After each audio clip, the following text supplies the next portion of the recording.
Hello, hello, hello. How you doing, Seth? Really nice to meet you. Thanks for the follow. Today we're doing some Eternal.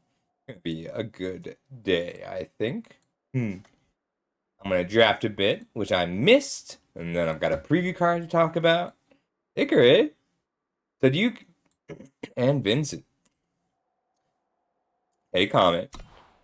So this is thanks to Comet and Beard Broken that I got this card to spoil. Oh, I got I got my job, my current job. I run a puzzle shop, and I just went into different stores and said to different people, "Hey, if you hire me, I will double your profits within 1 year." And one guy said yes. And it's a bold claim, but and we made it happen. I'm looking to isolate me. But if you need help with that, I have quite a lot of experience. I've been on both sides of it. Good luck. Duskin, do you prefer Duskin or Ikaru or Icarus? I'm pretty excited. I've got do a draft and maybe I'll show some sneak peeks. Beard Broken and Comet made the spoiler happen. Very happy about that. And I'm just gonna get right into the draft because I really feel like drafting right now. Here we go. So I know we have. Oh, that's not what I meant to click. I know we have some people here who usually play Magic. So if you haven't played Eternal yet and you want to know something, just ask. I don't think you'll have too much trouble following this, because it's complex but in an interesting way. So this is a pack. In Eternal, your packs are. I'm receiving these from real people, but I will not see them again. You only see each pack once. So you look at something like Display of Passion, 3 power, 3 fire. That's 3 influence. So you really want to be mono red, even though this card is very strong. But the Value Whisper, which is also very strong, is a lot easier to cast. I'm also like, these are the best 2 colors in this format. So starting on this duel is pretty reasonable. But I think it's between Value Whisper and Skycrag Tome. Thunderpop is also compelling, but I like Value Whisper and it's easy to clash or easy to splash. I have been wanting to try the Battle Skill deck. It's just so bad. Fissure, I think, is the strongest spell here. White Blue Flyers is very good, and Party Crasher is also really good. But I'm just gonna take Fissure. I like Fissure. You have to build around it. Like you have to try and set up a Value Whisper. Yes. So in Eternal Icarus, there's 2 costs in every card. There's influence and there's power. And so there's lots of colorless lands, colorless power that provide things, but having double influence makes it like, so these cards, a Display of Will is solidly a shadow card, because unless you are mostly shadow, you're not going to be able to play this on turn 3 with 3 shadow influence. But it is also a strong card, so if I were heavy enough shadow, I would take that. I mean, Tome is probably better. Like so Value Whisperer to me is a card that plays to the late game. Like you have to play to the very late game, and that's a little weaker in this format because what does best in this format are these fire primal aggro decks, so strong, and even the Justice decks, which are normally pretty weak, like they're built around these 1-mana 1/1s and pump spells. So you have to kind of be able to take it over. But I'm so sick of drafting primal fire aggro builds. Like I don't care about my rank for this season. I guess I should probably hit Masters at some point. Sleight of Hand is solid. Sleight of Hand is a little awkward because you can't draw any power with it. Um, Display of Will is the strongest card, but the hardest to cast. And Harness Thrill Seeker is probably the pick. I like to stay. So the thing about this set is, ooh, I love Rockfort. Rockfort's not that great, but I love playing with it. It's so much fun. We're taking Rockfort. All right. We are full into the draft wacky shenanigans portion of this format. Engraver has been great lately. I like the first copy of Outmuscle, but it really doesn't do that well. Fire is so open. But I really care. Okay, is today the day I pull off the Yeti Storm? How you doing, Sizzle? Pin the Jotun is nice. Mercenary has really been Like ever since they nerfed the Valkyrie card, I feel like it's so much harder to deal with a mercenary cleanly. I kind of just want to try and get the Yeti to work. I'm taking the Yeti. All right, we're doing it. We're making Yetis happen, which means cheap cards. Chemtrail Burst is a great one. This is it. This is when the Yetis happen. Like the problem with the Yeti is, yeah, it is achievable, but like it's the worst when you flip it. Like general, the blue one is a 4/4 or 5/5 with Aegis that makes a spell every turn.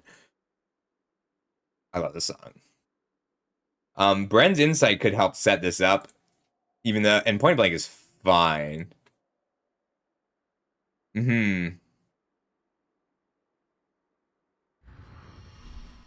Yeah, I'll take the Insight. This is just a bad pack. None of these cards are really playable. Jotun Warrior has a place, but not a good one. Like, you want big things that block well, and I'm okay with one grappling hook, but I like sleight of hand a lot more. So I'm still staying open. So if you, I know I've got some Magic players here today. If you, this pack is the most important to take a signal from. Wow, Garrote and Nico in the same pack. I might just need to max out on Pilfers if I want to flip these Yetis.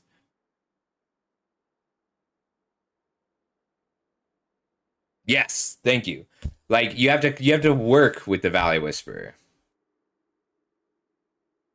You don't want a hook in your deck. You just will have a hook in your deck. Yeah, that's kind of what I'm looking at. I'm going to splash the Whisperer to try and pull up the Nico. So Garrote is better than Nico, but that double shadow is so hard for me to deal with right now. And Nico's just fun to play with. All right, well, you don't pass Lights Out unless either you open a better shadow card, or you're not in shadow. So I'm going to just take this Lights Out and pivot fully into shadow. Ooh, Break and Enter is a great card. Also, combos with the Valley Whisperer. So if I can Break and Enter to give like a Harness Thrill Seeker plus 5 power, then I'll take the Valley Whisperer. This is also... Oh... So this is part of the Homesick Yeti deck, and I just max out on cheap spells. So this is not a good card, but I really want to play with this card. We're gonna build Storm and lose a lot. This is not the correct pick. Don't take this card. Bust Out Griffin Thrill Seeker. Yes, but we're playing Cauldron Cradle, Homesick Yeti, and maxing out on cheap spells. I'm gonna start taking Point Blanks and Deuces Wild. This is bad. Don't draft like this. I'm sorry. I'm weak. We're playing combo decks. And I'm running the Cradle and the 2 Homesick Yetis over the Valley Whisperer. So I just want cheap spells and Fire and Shadow and possibly Time. The Hour is not bad. I do just think it's a fine card, but I want spells if possible. I think it's going to be the Thrill Seeker here because my 3s are a little bit off. Yeah, that's exactly right, Comet. I was going to draft something that... Ooh, Seek Power or Gorillas. It's probably still the Gorillas, even though I want the Seek Power badly. Out Muscle's fine. Associate is good. Like, you have to build around the Associate, but I'm going to take this Nico. And I am Primal Fire solidly with... And I haven't decided between Time or Shadow yet.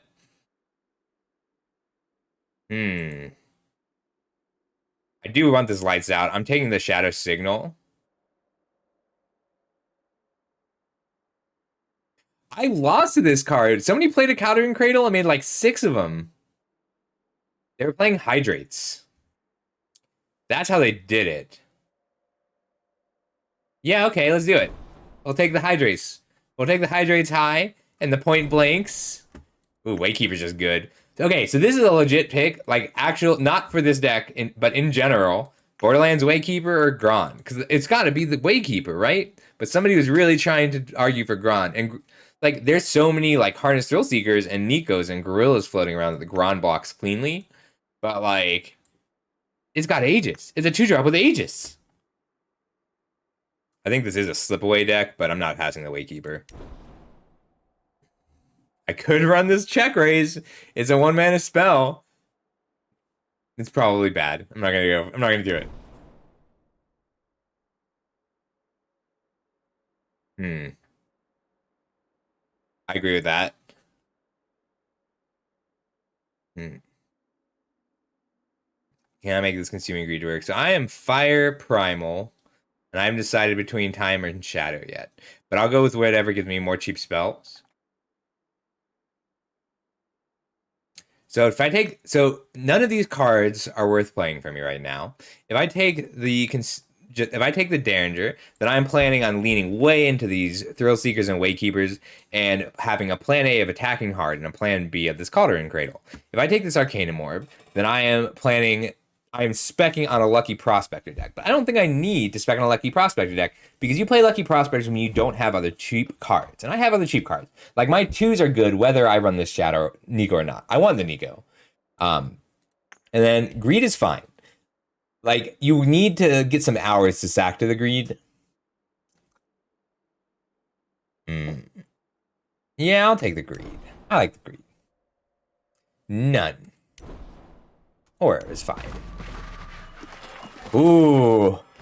I mean, Scavenging Terror is a big scary card, but I kind of just want the Frostburn. Card is ruthlessly efficient. We've also got a Twin Flame Brood and a Dismantle, and I want some Trick Throws this pack. I would have liked them in the last pack, or I haven't seen any Trick Throws yet. Yeah, but I think it's definitely the Frostburn here. I'm just not the kind of deck that wants this Terror. I love Draconic Looting. This is one of my favorite inscribed cards, but you just take the Frostburn. Ho ho! Oh, dang. Am I just not going to be the Storm deck at all? I was so excited to be the Storm deck, but you can't pass a Feral Serpent. Card is stupid. Card is so stupid. I hate how I just keep ending up in Rakano, no matter what. I like Learn to Bite. I cut Shadow, so if I cut Nico and Consuming Greed and Lights Out, which are all cards I want to be playing, then I can take this Rhombus Challenge. The question here is there anything that compares to Rhombus Challenge? I would have taken the Bow and gone Shadow before, but Bow just got nerfed.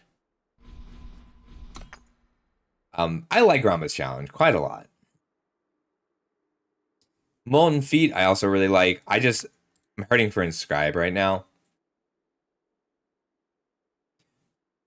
But it's a cheap spell, so I'm going to take the cheap spell. Whoa, that's another Frostburn. There's also Torgov's Wares, which is kind of what I need for the Homesick Yeti plan. Hey, Taxu, how you doing today? I'm just... Okay, I can't... Every time I try and draft something that's not Rakano, I end up Rakano. Every single time. Every time. I was literally just trying to not be red-blue. That was my whole goal of this draft, and I can't stay away. It's gonna be an Inscribe spell. It's just a matter of which one, and I don't have any weapons, so I'm gonna take the Eagle. Plus, I'm short on 4s. Oh, Skycrag, thank you, Comet. I'm still new. Dismantle or Torgov's Wares? I'm gonna take the Torgov's Wares and still try and run the Cradle. I think I just need Hoof Stomp at this point for removal, because I'm not playing Shadow for sure. Sorry, Nico. I'll still run you if you give me some looting. Yeah, a little bit of Time Splash, not splashing the orb. Might splash the Bren's Insight. It feels offensive. Graviturgis versus Hoof Stomp, and Graviturgis is generally stronger, but you need removal. Like, it's not always going to be good removal. Lotus Instructor is also very strong. I don't want to have time until pretty late in the game, so I'm going to take this Stomp and put back the Insight. Probably the Breath, too. Oh, Lotus Instructor. Wait, breach the defenses. Graviturgis, still got it. Damn, I love this card. I'm going to take the Collude because... Oh, I'm not playing any of those cards. That's an Anarchist. I really tried so hard to not be Skycrag, and I'm just fully Skycrag. Like, I might even cut time at this point. That Ice Glider is tempting, but Anarchist is just one of my favorite cards. I love what she says. I love her voice lines. This is it. This is the time. Well, I'd better prove you wrong with these two Caldron cradles. I just need hydrates now.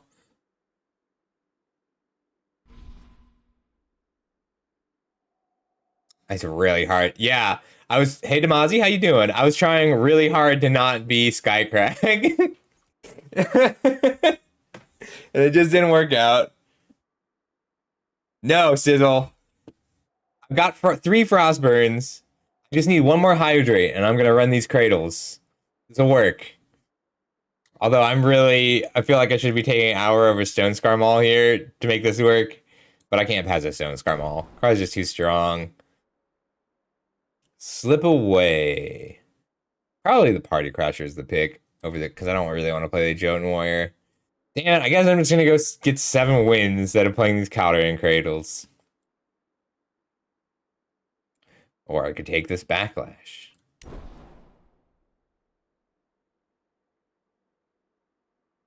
I could use the Nevermore. I do have 3 Frostburns and a Strike.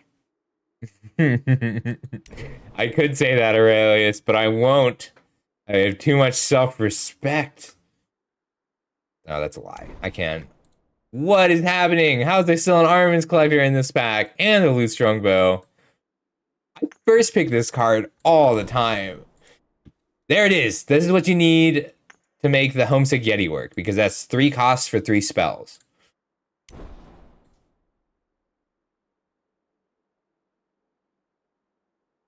I do want this Pugilist. I'm just seeing if I can make the Pugilist work. I've got a Strike.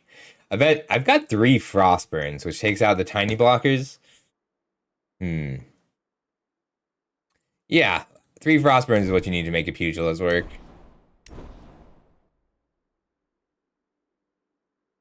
Alright, so I'm gonna build this deck out instead of in. I'm gonna add cards to the deck instead of making cuts.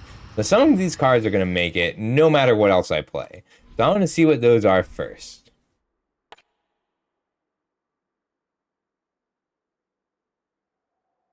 I need lower key right now. By the way, if you haven't seen me in a while, you can pick your music now. All right, so real quick, let me check my inscribe. 1. So this is going to be 16 or 17 lands. Power. I'm at power. I'm okay with that because I have a Torgov's Wares. Alright, if I run these cradles, what are my spells? 1, 2, 3, 4, 5, 6, 7, 8, 9, 10, 11, 12, 13, 14. I don't think I have to splash time. So I probably, well, I lose what? Just Rampa's challenge? Damn. Damn it. I was so excited to play these cradles. I just don't have enough card draw. If I had like 3 Torgov's Wares, I could make it, or more cantrips in general. But Hydrate.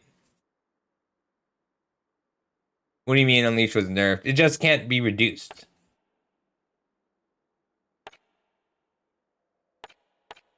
Was it nerfed past that?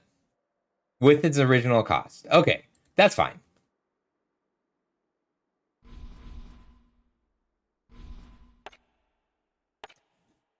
I could just pivot. I could just decide not to run them anymore later.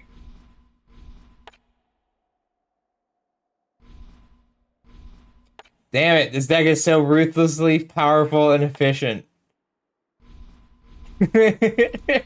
I'm sorry, that's not a fair complaint. I set out to make a wacky deck, and I just drafted the best fire primal deck I've ever played. Hey, Alva, how you doing? Oh, damn it. You're right, Sizzle. Thank you for the subscription, Alva. It's very sweet of you. I really appreciate that. This deck is way too powerful. I'm mad about it.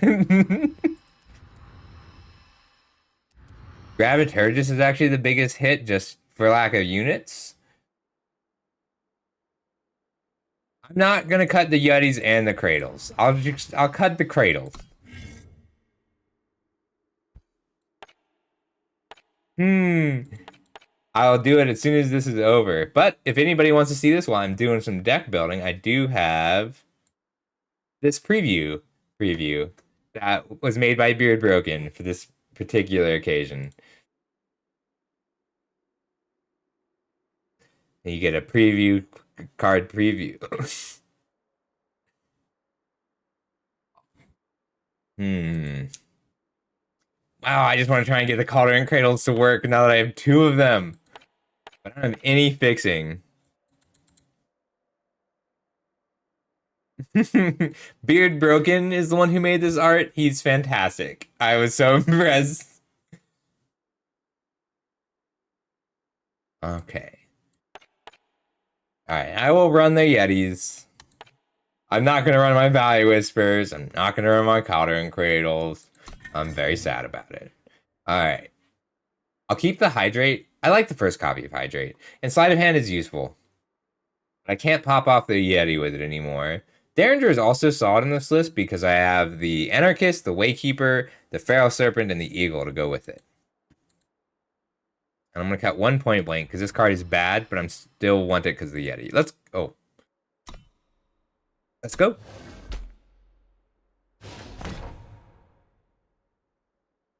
Spoiler, Soulforge Ladder. I did not know of this. I was using the Direwolf Discord to look at all the spoilers. There's some cool cards. Do we know what Swift does yet? We have. It looks like this.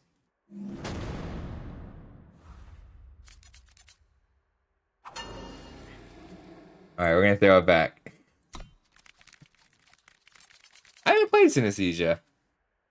Alright, so if you think you can develop a board faster than them, then you can keep a hand with Point Blank. Like, if you can actually use this as a removal spell, which is difficult, then you can keep a hand with Point Blank. Cannot be responded to. Okay, that's kind of awesome. Lame. They got a unit on board before I did. I mean, which is usually to be expected, but I did have a 2-drop and a 3-drop, so I kind of thought I'd pull it off. This card is like a linchpin. This just having 3 power on for 2 influence, having 3 attack for 2 power. There we go. Figured it out. Having 2 attack for 3 power is huge in this format. Like, this is one of the better cards. This is one of the better reasons to play Justice. And I think people didn't catch on for a while because you can pick them up in that 3rd pack. Like, people just aren't in Justice.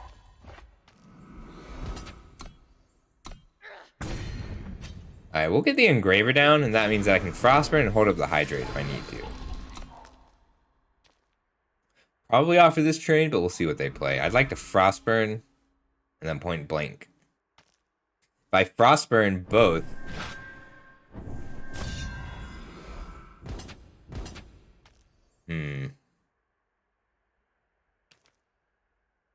Looking at a 6 power. Alright, let's try and grab something I can play with the Frostburn here.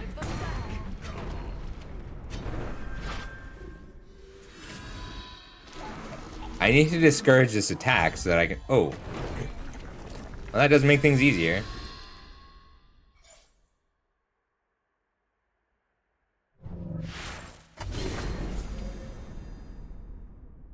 Oh my god, I want to make this card work so badly. But I'm just going to be not terrible at the game.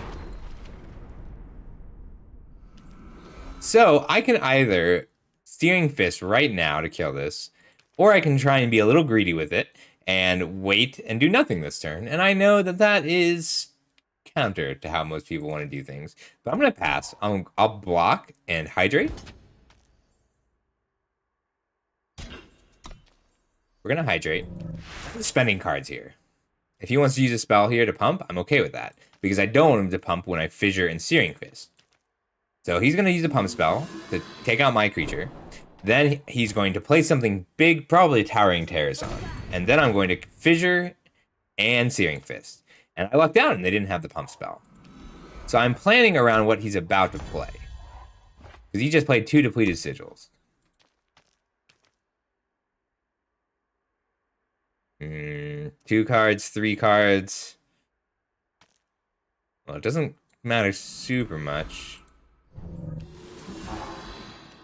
I just want to discourage this for now. I wanted to try and get them to play more out. 1, 2, 3, 4, 5, 6 mana. Yeah. Show me that pump spell. There it is. Drive them back. Alright. 1, 2, 3, 4. I need one card off the Yeti to flip it. I should not be trying to flip it. But I really want to flip this Yeti.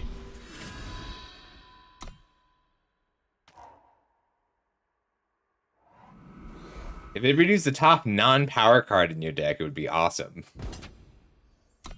I know. You want attention. Lame. Alright, I think I just have to kill these. Well, if I take 9 damage, I have a shot. I just need one more one-cost spell. Oh. Cool. Lame. That means I have to block. Lame.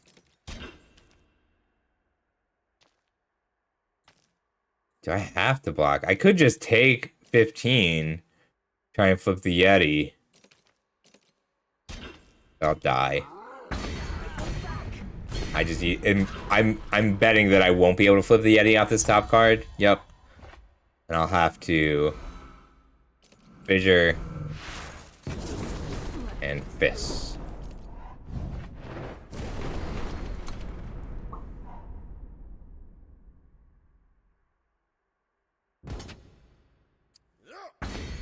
I see. That makes a lot of sense. I think I'm dead. I was just a little too greedy. With a sleight of hand, I could have done it! I would have flipped my red! I wanted to flip red so badly. Not this game, though. That's fine.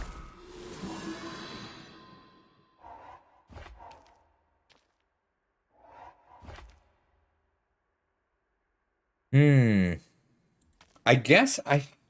Alright, what can I hit with this Frostburn that keeps me alive? Deal 1 to everything?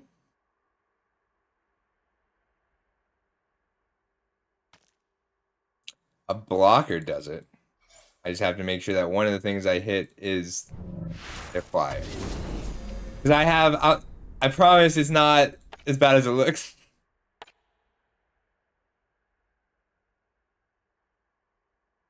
It's just icicles here. Yeah. Because I am playing multiple Homesick Yetis and multiple Caldern. It is a terrible card, but I really want to flip these Yeti.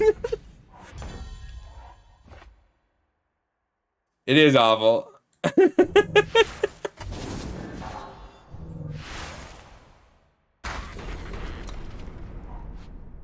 I cannot stay out of Rakano. I felt I was just trying to make it more interesting. It is not a good card. It's just a 1-mana spell. That's definitely game. That's not true. I have a Reverberating Strike. I can deal 1 damage to everything.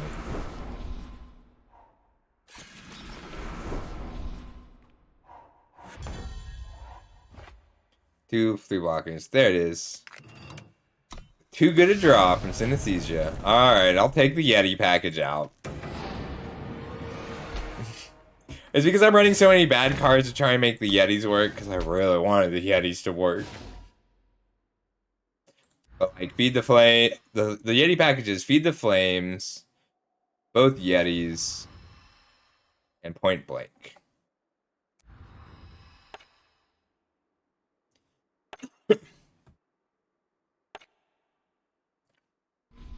Put the cradles back in.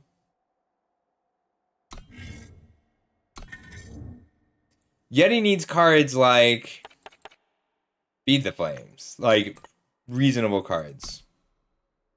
It is.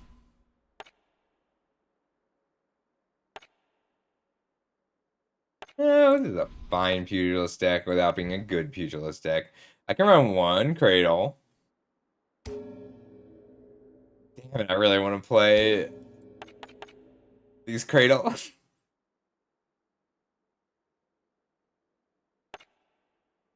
Probably still running Feed the Flames. I put this. I could put Time or Shadow back in. Might need Time just to keep my card quality up a little.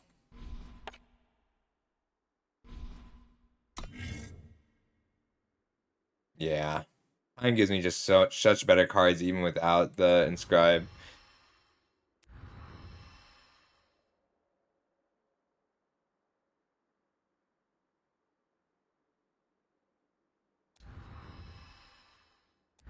Probably that. Little shy on units. Although with Time I could cut Derringer and Rockfort.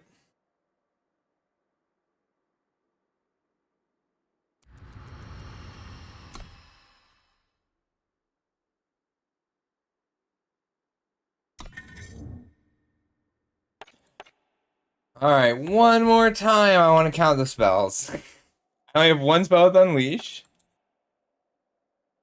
I've liked the first copy of Hydrate. You need cards to work with it. Like, you need to already be pumping things up. But if you're digging enough, it's fine. Like, you need Hydrate to win with countering Cradles.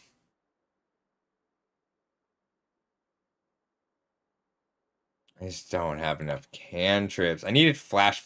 Like, for countering Cradle to work, you need Flash Flood and, shoot, what's the other one? Well, Hydrate. Flash Flood and Hydrate. I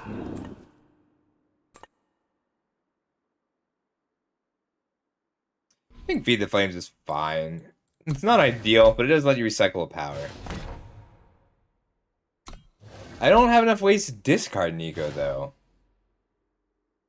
Like, if I'm cutting Shadow... I'd have to cut Time for Shadow, so I'd lose Graviturgus, and... Ooh, but Shadow Valley Whisperer package is so fun. I should just be killing them, though.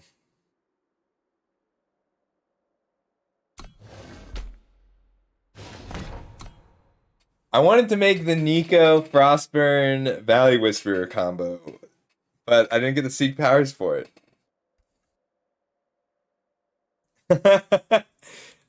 That was definitely the correct pick, Sizzle, but not for my purposes. I want to play both. I want to use Nico and Valley Whisperer. I really tried so hard not to be Skycrag. I put effort into not being Skycrag. It's just so strong. Like, what do you take over Frostbird? I couldn't do it. I couldn't stay memes. I couldn't stay fun in the face of all those Frostburns.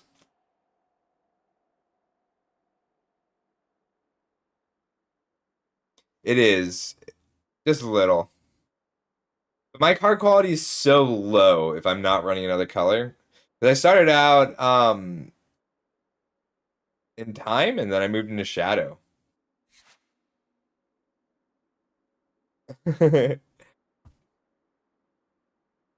Hey, Ricey, how you doing? I have a preview card coming up after this. I will, Ricey. Thank you.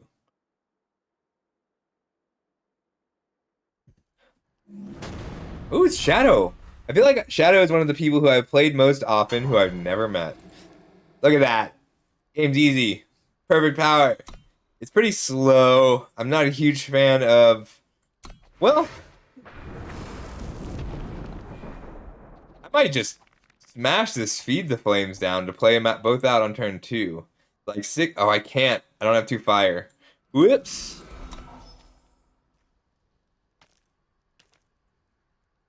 I might end up inscribing this Eagle on turn 3. Never mind. Turn 2. Sorry, Eagle. I love you. Yeah. 18... The Feed is what feels like it justifies me playing so much power. Wow, that's very good against Feed the Flames. But I can get this Rockfort down now and then put out the Armaments Collector, and that's a good play.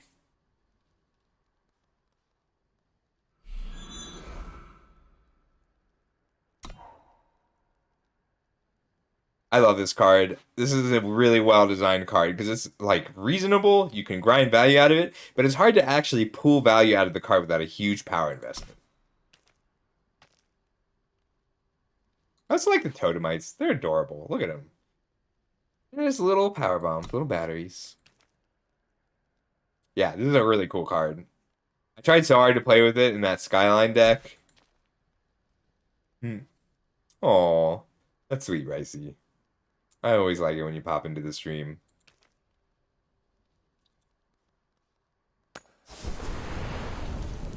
And I love that. I love that sometimes you just pay 5 every turn for a 1/1 charging taunter. Which is great against these Minotaur muscles. This was a good change. This card was like still pretty reasonable up to. But just Raise the Alarm showcases like Khan needs to come in ahead of time. And the format was hurting for twos.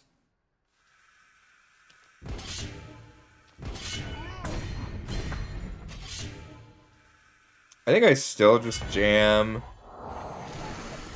The card selection is so valuable right now. I'm just gonna jam this Armaments Collector.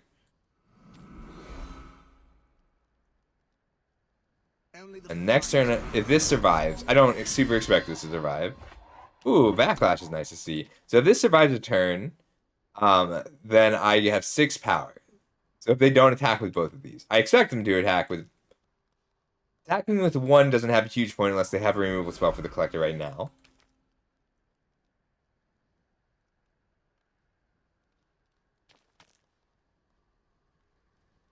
Realm's Challenge does make Feed the Flames taste feel a lot better.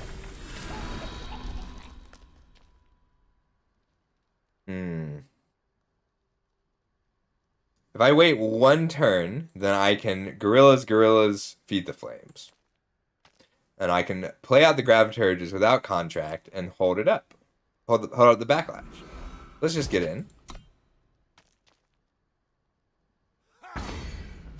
So Graviturge holding up Backlash. Which this does telegraph it. So, whenever I telegraph a card, I like to point out, hey, you could do this without the Backlash in your hand to pretend to have a Backlash at a later date. You can just leave 2 up. Why else would I not contract this? But really, I just want to keep this Armaments Collector alive for as long as I can. I want to play out as many of these cards as possible first. Well, you guys taunt.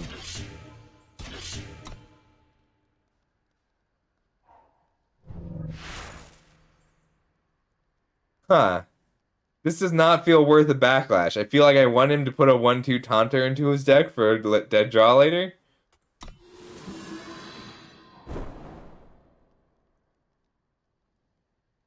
This is not when Hydrate is good. Hydrate is good when you have bombs. You don't want to shuffle garbage into your deck. It's a very bad Hydrate. I feel like it lets his attack go through, and Shadow is good enough that I expect them to have a compelling reason to force his attack through. We'll see if I'm right. I don't think I am.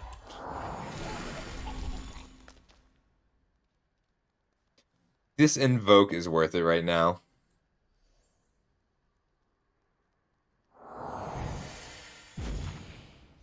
I invoke early, invoke often. Is this just a Hellfire Rifle? Hellfire Rifle on a Gravitar just feels very good. I'm never going to get double time.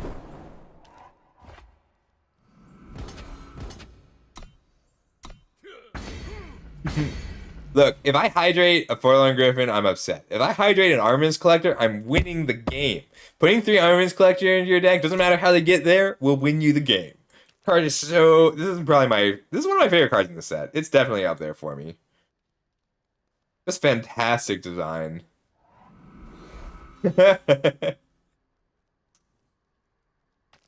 only a 2/1 flyer were more relevant. So there was an argument for saving this Rhombus challenge to attack through the 1/4 later on. But I'm going to use this Hellfire Rifle to attack through the 1/4 later on.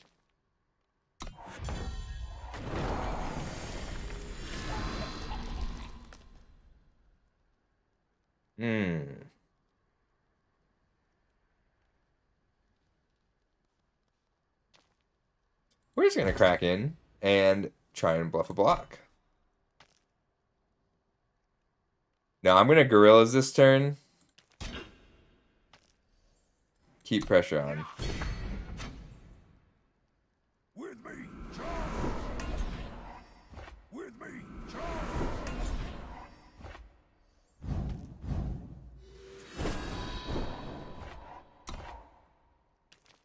And I'm holding the fire back, or the primal back. But I'm pretty far ahead at this point, so we'll see what they can do.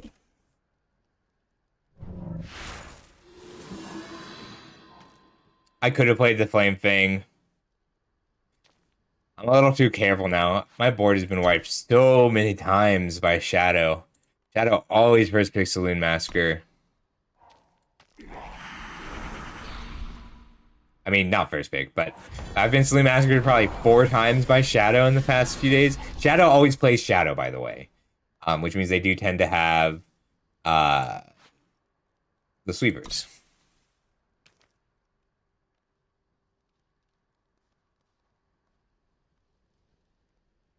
But right now, I think I just need to keep pressure on full stop.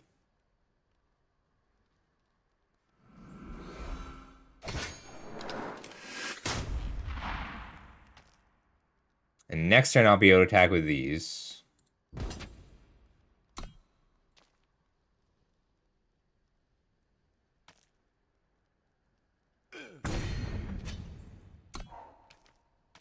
I've got time. I can be careful. A Backlash puts them to 7.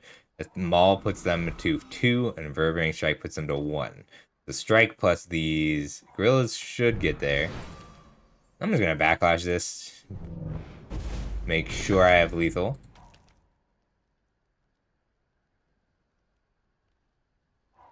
New world. New world. Enjoy.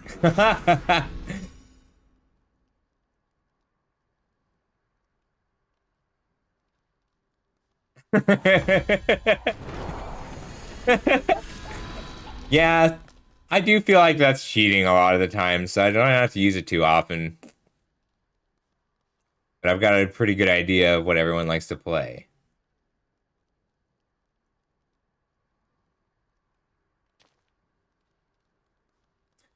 I'm just seeing what the best way to get lethal here is. So I can surprise lethal by swinging out. They'll go 1-2, 1-2.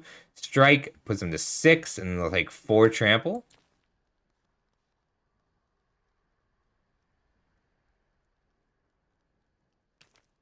And if that's what I'm doing, I'm going to activate the Rock Fort and get lethal with the Maul next turn. I can't Maul and strike this turn, though. So I'm going to strike this turn and Maul next turn. And this is just to prevent one blocker.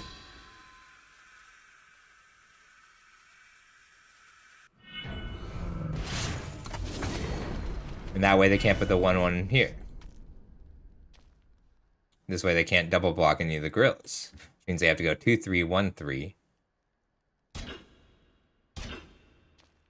And the Maul is just lethal.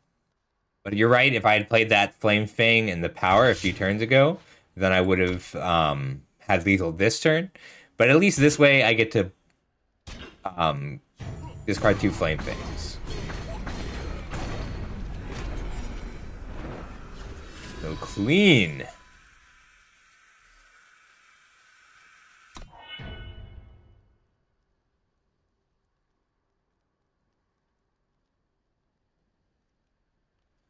I don't think you can. If I had one more power, I would have just mauled and struck. And that would have definitely been lethal. But I don't think you can. I think it just stops the attack. Although people who know the rules better might have better answers right now. Okay, best possible top deck, still not good enough. But good game, Shadow.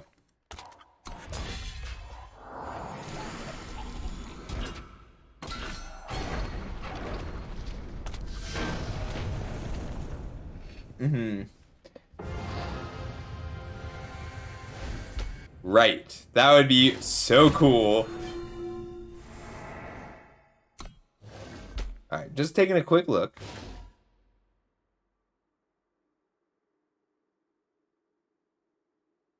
What does Value Whisperer work with? Party Crasher at 10. So Value Whisperer is usually only worth it if you have you need something that's 3 or less with 4 power. And like a Feral Serpent with a Value Whisperer will kill them. But that's about it. Armin's Collector twice is also pretty good. I got sunshine in a bag, I'm useless, but not for long, the future.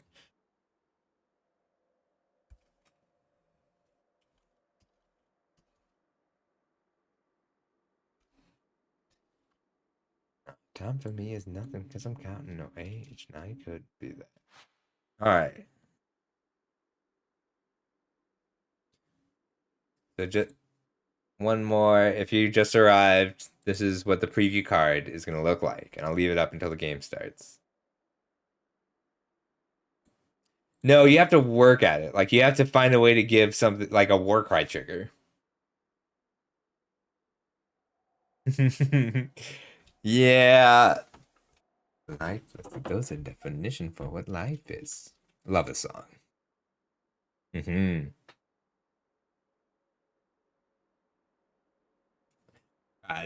Beard is like, I don't have a good way to present it, but this is the best way to present this card to present any card anybody has ever come up with. It's beautiful. I am taking suggestions if there's a song you want to listen to. Oh, and also I'm having a fundraiser for the Trevor Project. We technically passed the goal already, but I can just keep raising it.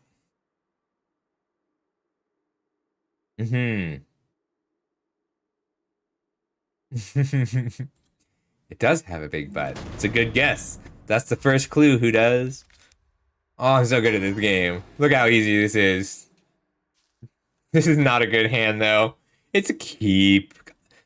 So I don't like keeping a hand without 2-drops on the draw, but it's manageable on the play. And this is a very all-in kind of hand. So what I'm going to do here is put down the Gorillas, put down the Derringer on the Gorillas, and hope that they don't have a removal spell. Because if they snowball it, I'll just lose. Easy. I like the feed. I think the feed is great if you have some Unleash. You just have to work at it. We're in trouble. I got sunshine. Anytime your opponent opens on a Cabal Associate, you should be scared. Either they're bad, or they have figured out how to play Shadow aggressively. Like, if you have 3 Frostbites and a Cabal Associate, you're gonna win the game. I lost once to somebody. Oh my god. Somebody went turn 1 Cabal Associate, turn 2 Cabal Associate, turn 3 Lootstrung Bow. I'm like, well, that good game. That was not a bad draw, though.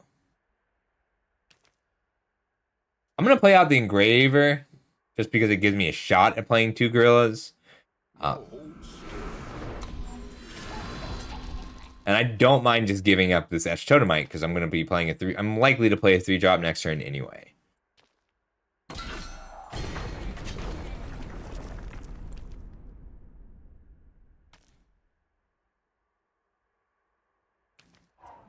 Lootstrung Bow is like, people caught on. It took a while, but people caught on to how powerful this card was. Like, it doesn't even. People just sort of realize, oh, all the winning decks have Lootstrung Bow in it.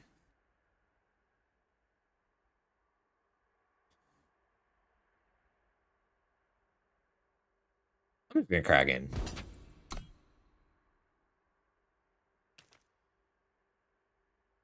See how much they want to protect this bow. Ooh. We'll kill the bow anyway. So it does cost channel points, Sizzle. It's the 300 point redeem. Still take requests too. It's just not so automatic. Yeah, that was probably worth it.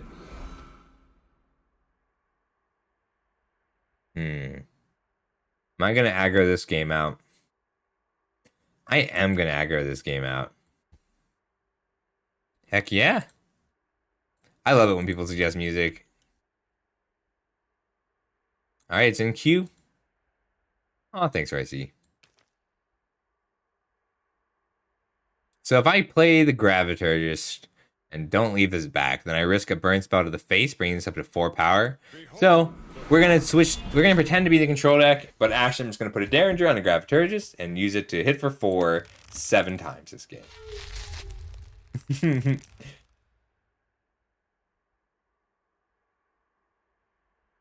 Really, I only started using the choose a song. I only started demanding channel points for choose a song to control the cooldown on it. Choose your side. What cores are just good against this style of deck. I'm gonna sleight of hand first, and I do need to get down the primal sigil to play the sleight of hand. Yeah, we're the control deck. Frostburn Snowball or Reverberating Strike Snowball is pretty good next turn. Yeah, we're just going for it. They can. I have so many 2-for-1s or 3-for-1s, and sometimes Frostburn is, that I can afford to risk giving up 2 cards if they just have a removal spell for the Graviturgist in the form of Bust Out. Oh, this is cool.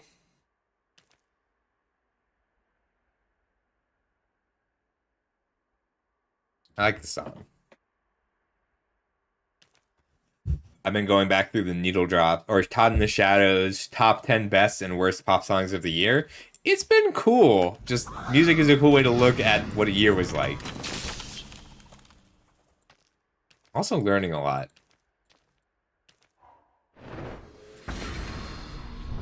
Oh, no worries. I put a lot of effort into making the DMCA less of an issue.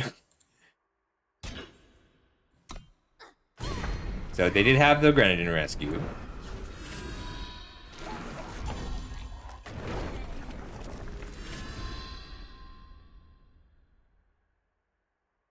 But thank you for that. 3, 4, 5, 6. We're gonna just Frostburn first.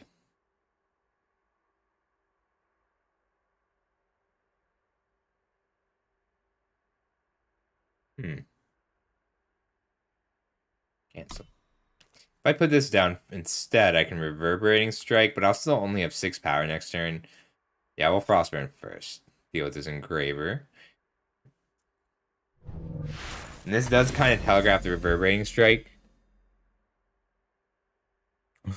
Oh my god, I want to play with this card. I don't think it's the pick. I really want to play with this card. At the end of my next turn? Yeah, okay. Oh, it's Todd in the Shadows. He's just a music critic. Oh. I'm still gonna fire the fireball here. And then pass turn, holding up the backlash. So Todd in the Shadows. Oh, it's 4 fire influence. Yeah, I probably am, but I want to play this card. It's fine. I can be bad.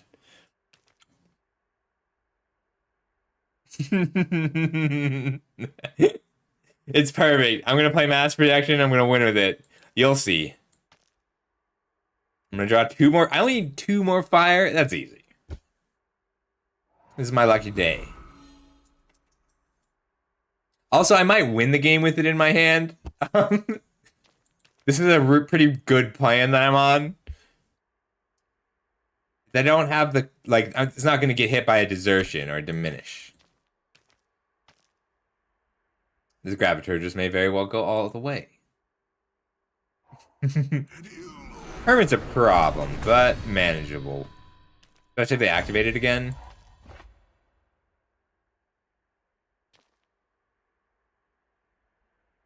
Yeah, I'm expecting them to activate it again. Because they have to activate it again to attack through my Graviturgist.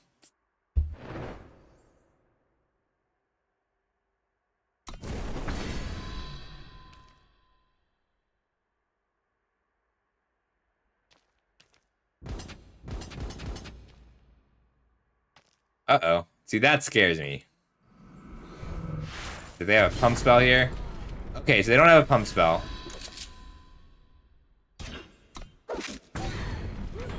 But they might have a sorcery speed burn spell, but I'm okay with that too. Oh, okay.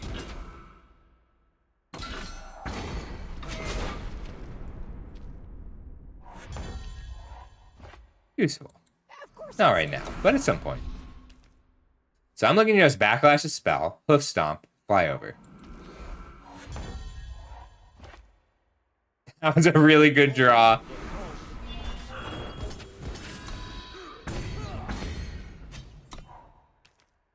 They can surrender now.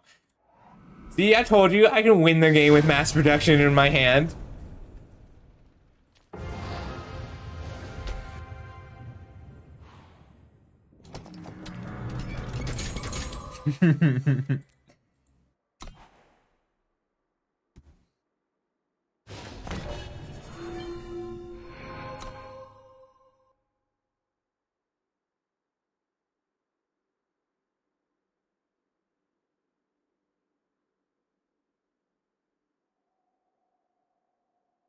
Oh, I forgot to tell people about. So I had a charity tournament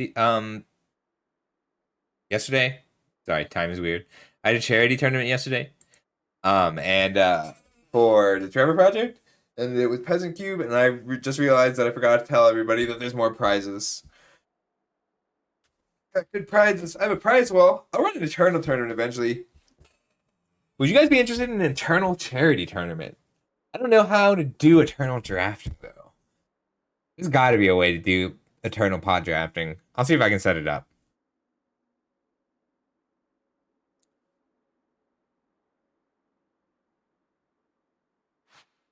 Backlash is often lethal. I'm vibing with the do right now. Ooh, I'll take a look. Is there a way to like export a list? Ooh, this is cool. I haven't seen this art. Is this new? I love this.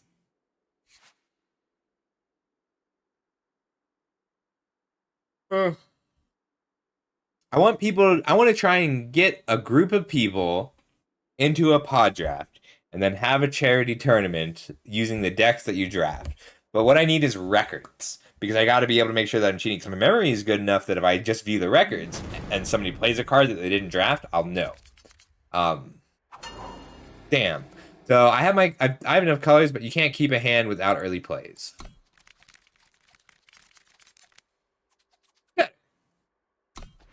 Getting the Anarchist down in turn 2 is a game a lot of the time.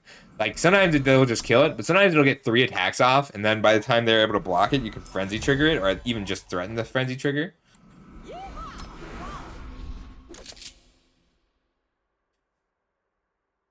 What? Really? That's insane to me, Damazi. In that case, I'll have to invent a format where you can draft a 60 card deck or 75 card deck. I might try and build that. I've been doing subscriber tournaments. Lame. I mean, that's a pretty clean answer. Rare for a rare.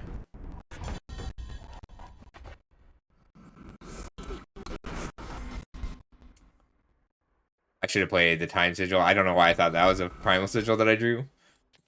But I'm looking just Torgob's the way I was pitching the Primal Sigil.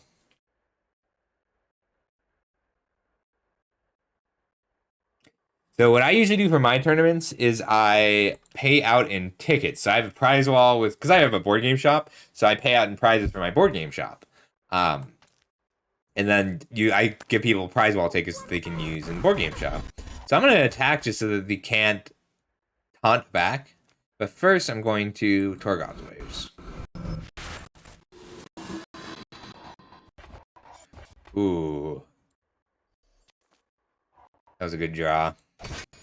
I love putting weapons on creatures with Aegis. Especially when I'm going to give it flying next turn. Cyclonic Candy is always in these soup decks, but they're really good at putting them together.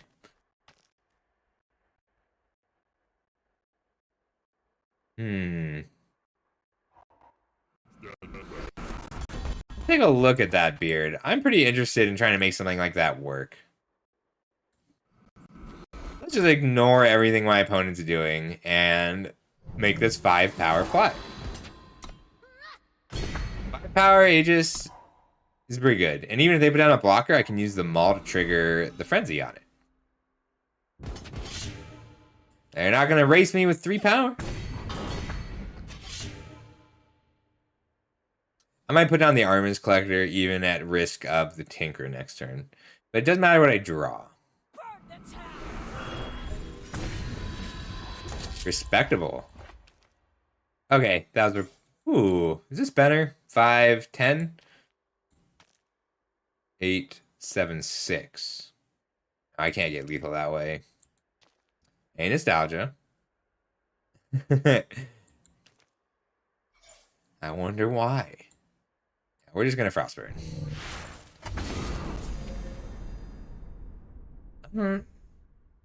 Oh, okay. Big Brother's also pretty fun, but Skycrack Synthesis just gives us the win here. You did win 10 more tickets than I thought, Nostalgia. I went back and took a look. Oh, also, I haven't made the change yet, but if you buy a pack for 8,000, if you buy a pack for 18,000 points, is being replaced with 10 tickets. You get 10 tickets for the pack, and you can still spend that on a pack. Oh, thanks, Colin. Hey, that feels like a really mean top deck. Thank you so much, Nostalgia. Thank you, or Comet. Thank you. That felt like such a mean top deck. You know, they had what, like a Clorg Mix and a burn spell or a pump spell to break the Aegis? Why bother with the cards they have? Alright, I'm just gonna keep pulling up this card until the draft is over. This is the card I will be previewing at the end of this draft. I mean, why? Like, you can put Aegis creatures and weapons is such a simple but ruthlessly effective strategy. Back in when I played Magic at a I don't know, Beard, your drawing is too good to think it's a hero.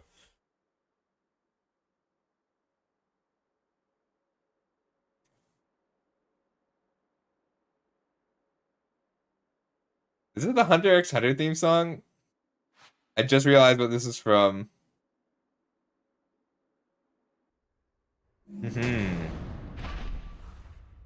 I don't know this person. That's good. I feel like new people are joining.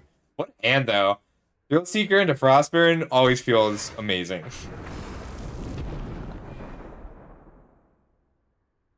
So it is a point redeem, Heliotropolis. So it's 300 points. And I'll put it on, but I'll still take requests. I just won't put them right into the queue right away. Oh, I didn't know that. That's a great tradition.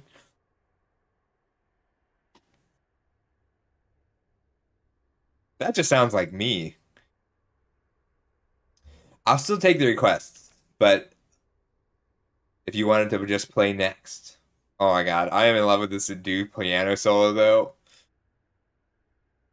There's nothing in the queue. I'm just playing my playlist. But a lot of the songs on this playlist are songs other people have recommended through this system. Because I really like it when people share their music with me. The Uncountable must have been so much fun to spoil. They just put up a picture of a sheep and then suddenly it was a sheep after all. There is no queue for music, but there is a 60-second cooldown. Oh, these contract creatures are so scary to see on turn 1.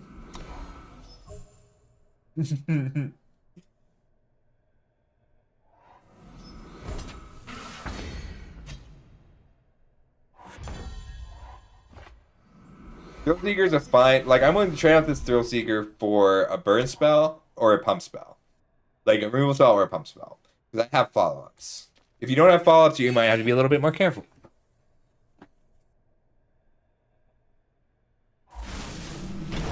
I'm so excited to... What?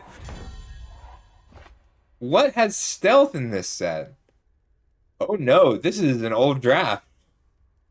Oh no.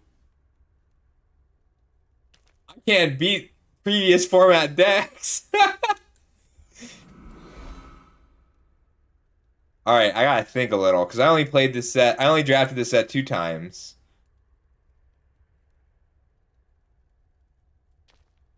There's the 4-1, there's the 2-2 that gets a sigil. I played so low in this set.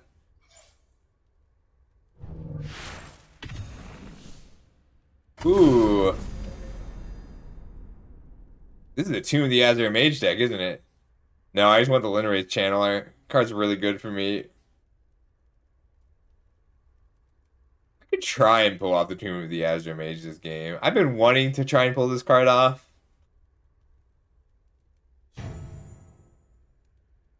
But the Channeler is just so good with Frostburns.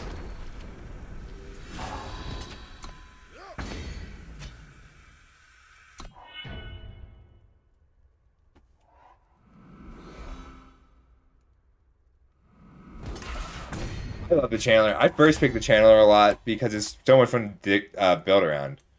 Alright, it's playing next. I like when people pick music. Wow, why are you a 3-1 now? What? I'm gonna have to read all these cards. Just a Smith's Hammer? Okay. So let's see. If I sleight of hand this turn, then I Channeler next turn and start snowballing. Then I turn 6 Gorillas instead of turn 5.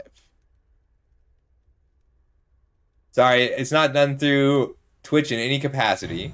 But that was a Dues Usewa. Because if I do it through Twitch in any capacity, then I will be hit by a DMCA strike.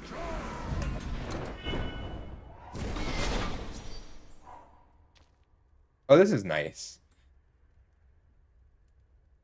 80s modern. Let's play this.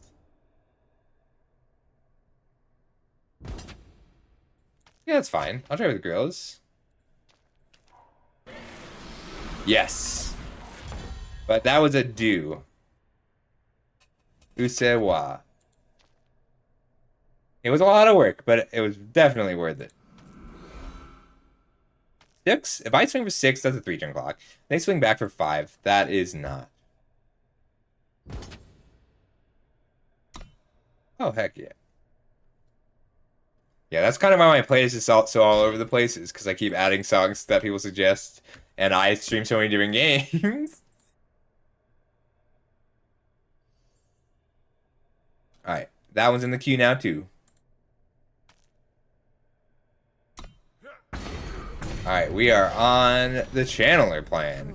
If we get to start our turn with the Channeler, then I'm going to sleight of hand, holding up the Backlash. No, I'm just going to Frostburn and hold up both. I really want to try and get max value from this Frostburn, though, for that one more trigger. Look at what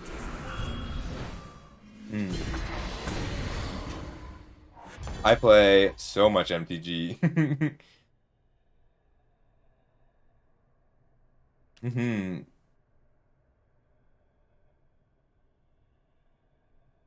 Yeah, so I got you, Ninja. Alright, so you might recognize some of these cards. Draw 2 cards, transform each card drawn into a power. So, there's a few major differences. Everything feels streamlined. Lighter, but not less complex. I think I just want to double Frostburn here. So, Frostburn is dealing... Am I gonna hit Infernal Chant this game? I'm gonna take the Magnetize.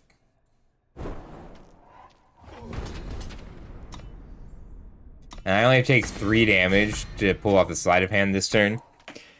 Yes, that's my favorite part. So everything I play, These sigils are basic lands. And Fire Sigil gives me 1 power, which is on the left, and 1 influence. But some cards give me 2 influence and 1 power, or care about how much influence I have. But like Sleight of Hand is 2 primal influence and 3 power. No blocks. This is not the best draft format, but I still really enjoy it. So, right. Oh, so there's my first time sigil. So now I have time influence. I'm just going to put down the Armaments Collector and the Engraver. And then the next one I'll Party Crasher and Magnetize. Only the finest. No holds. Going for lethal next turn. So we are drafting. The Power Influence system is so good. And, like, they built their game from the ground up to make more sense in regards to Magic in a lot of ways.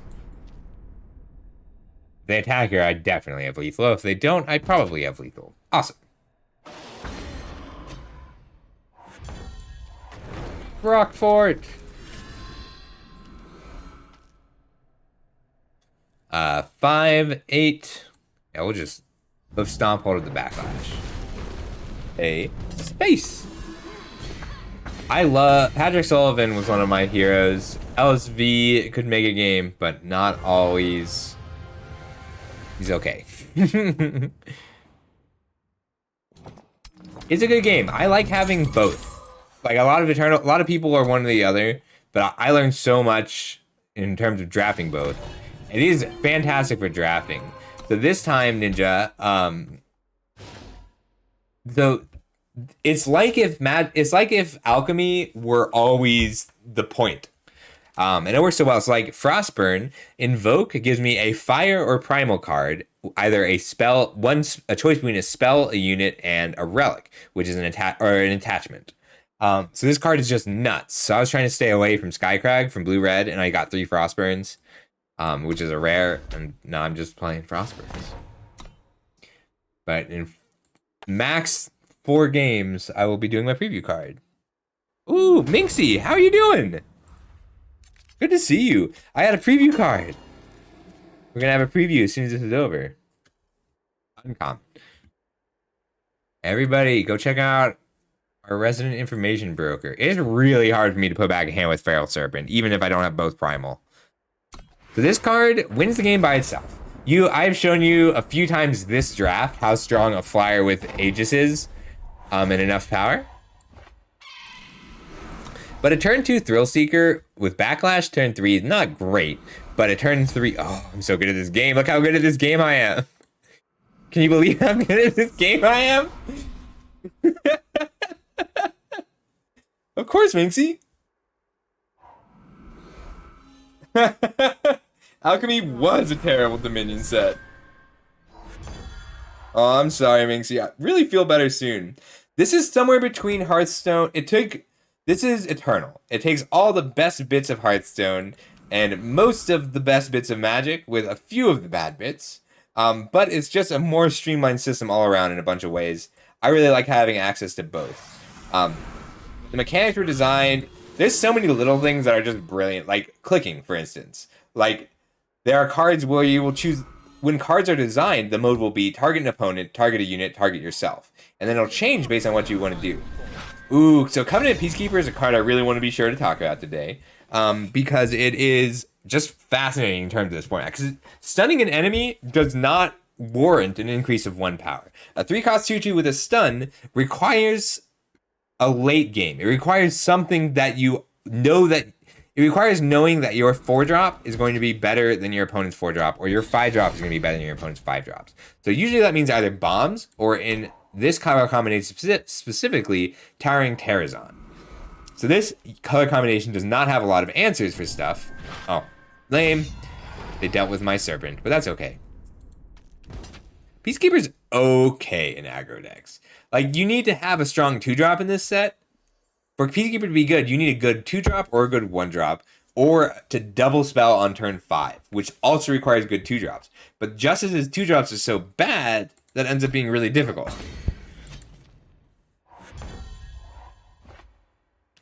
That's a really interesting draw. I think I just want to Graviturgis. Nah, this is the Fissure turn. No, next turn's the Fissure turn. Pass turn. Quebec, hey ya! I like the Peacekeeper, but you can't just blindly take the Peacekeeper. Like, the card is not... The point I was making is that the card requires a build around. And that's really fascinating to me. Because, like, disabling a unit for one turn should be worth a power. And it's only worth a power if you build to that. And that's awesome.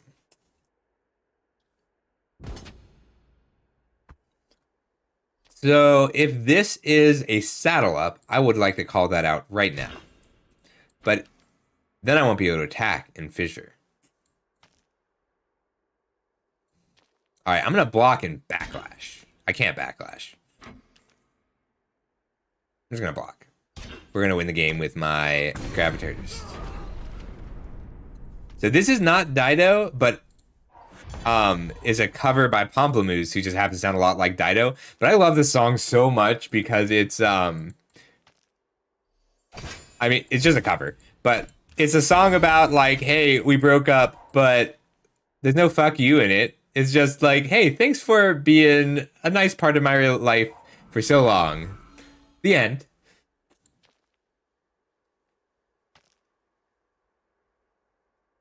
I want to thank you for giving me the best day of my life. It's a cover. We're just going to tell them no. Like, it's a tribute. It's not... I have Dido's song on here too, because I like that song. But I love this song. It's so sweet. I don't always sleight of hand first, but I think it was correct there, because what I get matters a lot. So this is a 4-turn clock. So I'm going to kill them in 4 turns now, not counting this one. They might have a removal spell, but it's okay. But assuming they don't have a removal spell, 4-turn clock, and I want to do things to shorten that clock by 1 turn. I need them to play like they have 4 turns to live, even though they only have 2. And Hoof Stomp or Snowball plus Borderlands Waykeeper activation both serve that. It feels so good. This is the problem with Justice as a base color, is like your removal has to... none of your removal is good. Like, you have Last Call and Desertion and Diminish, and it's all fine. But this is one of the reasons... this is one of the helpful cards here. Leslie's Choice is just good. Alright, so this is Influence. So your colors... yes, it is Vanquish. We're just gonna... use this. If I Snowball right now, then Hoof Stomp is lethal if they play a 1 toughness unit. But I can also Hoof Stomp next turn. I'll pass. So the colors are divided out from the power. So these Primal Sigil gives me 2 things. It gives me 1 power and 1 influence. And in this case, it is a Primal Influence, but that changes.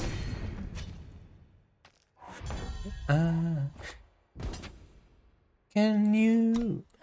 I love Tyler, the Creator. There's not a lot of songs I can put on here, but I'm always happy when his music comes on.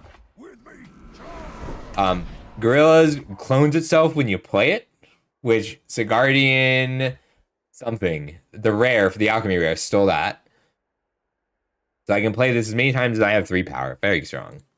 Vanquish and Leslie's Choice, both solid. Who's next?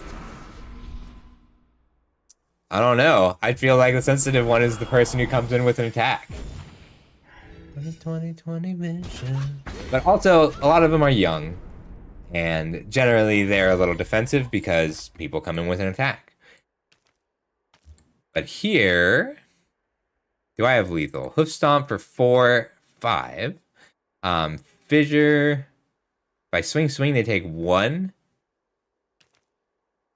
Hoof Stomp for 3, 4, 5. Damn, why is it always 5?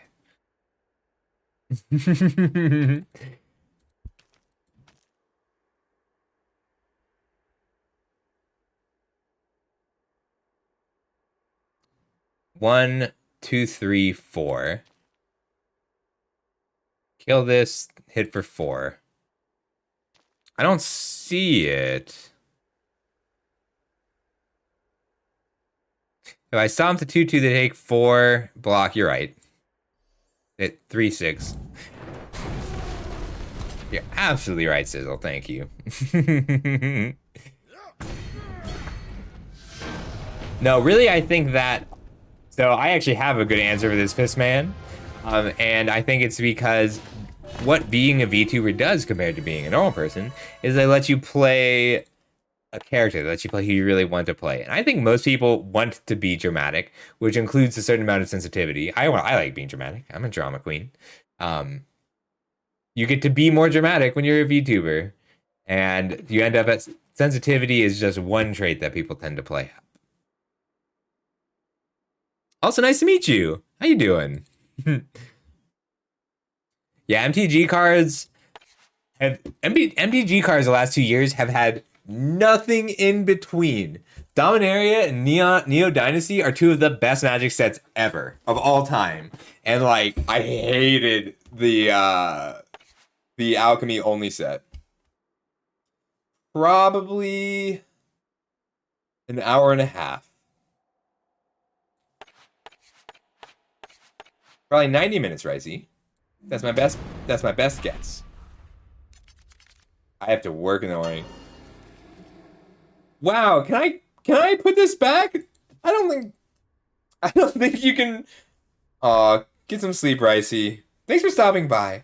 All right, so I'm going to be very greedy and keep this hand because I have 3 Frostburns. I should not keep this hand. This is a bad keep. Bad scuffle. But I really want to Frostburn it 3 times. I do. But even if it's not a fire, the Feral Serpent is 2 whole turns to make a 4 power what? And I'm okay with that. See? This is the best hand ever. It could be 4 Frostfires and 3 power.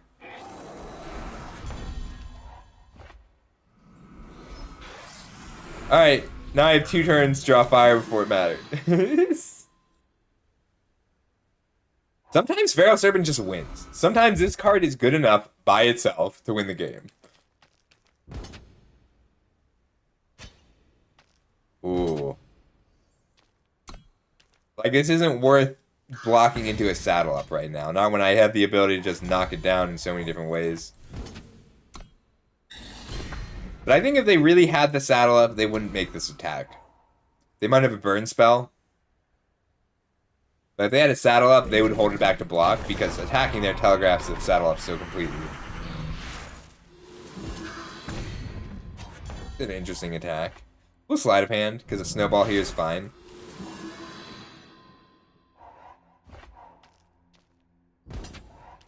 Alright, well, they're cracking back for 5.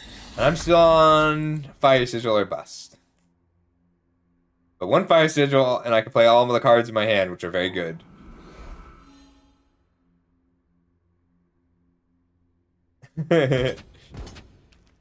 So, I do build to only need 3 sources for a splash. So I only need 3 time sigils because I don't need any... Like, if these were all time cards, I'd be fine waiting for the time sigil. I might just Nevermore to stop this. Especially if... Let's see what they play.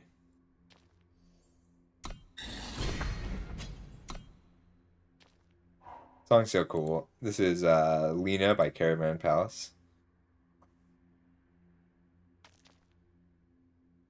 I don't agree with that.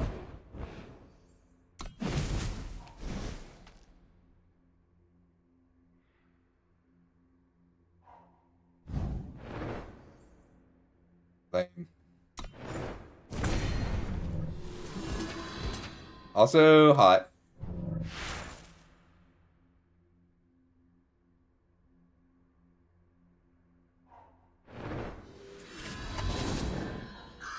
I don't think they did that correctly.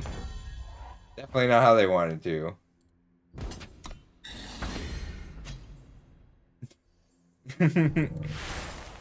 They're learning. Be nice to them. Be nice to Magic Gents. I feel like a lot of people are on... Like, I don't know who Magic Gents is. And I tend to remember people I played against. Backlash was like not a bad draw, actually. Alright, 7, so they've got 4 next turn to put me to 3.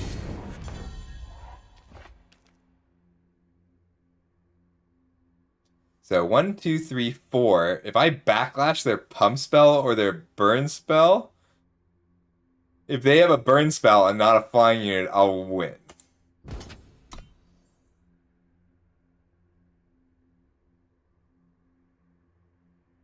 We do win the race. It's more a matter of if they play a flyer or multiple flyers instead of a burn spell.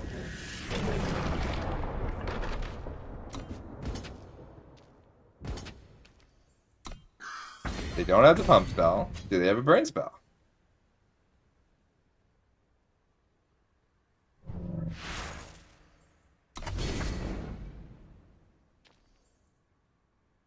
Wow. I don't know if I can strike here.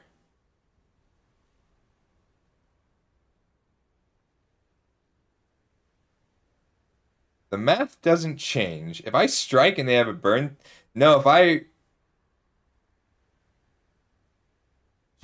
No, I don't have to. No, because I can strike on my turn. But I can draw the fire!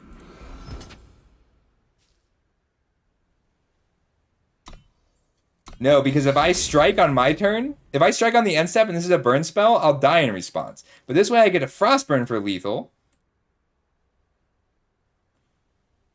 And hold up the backlash.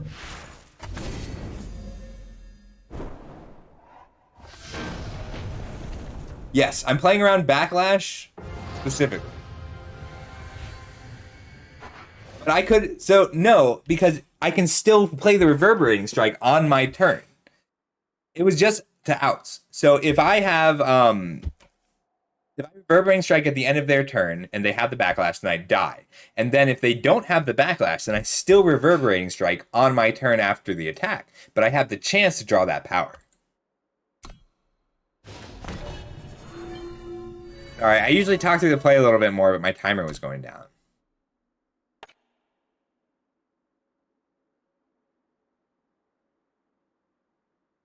It was just, like, it was really marginal. It was a very marginal win. It was specifically backlash, like, it... I did not know that, Heliotropolis. That's very interesting information. But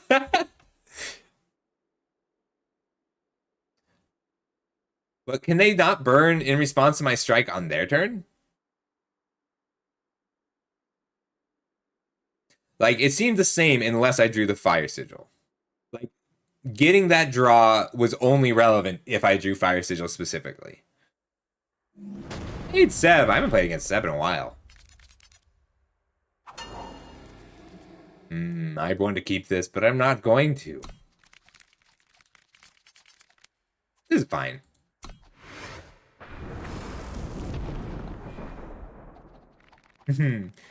Those are good. I like those kinds of games. Probably just lead on the Thrill Seeker. Hope they don't have the definitely leading on the Thrill Seeker because Waykeeper matches up really badly against Toxic Wisp. Toxic Wisp is a scary card to me. The scariest turn 1 play is definitely Battlefront Dasher. This is the 3rd scariest turn 1 play. Well, the thing is, I couldn't come up with a specific burn spell. I did not know what specific burn spell they could have had, but Backlash came to mind.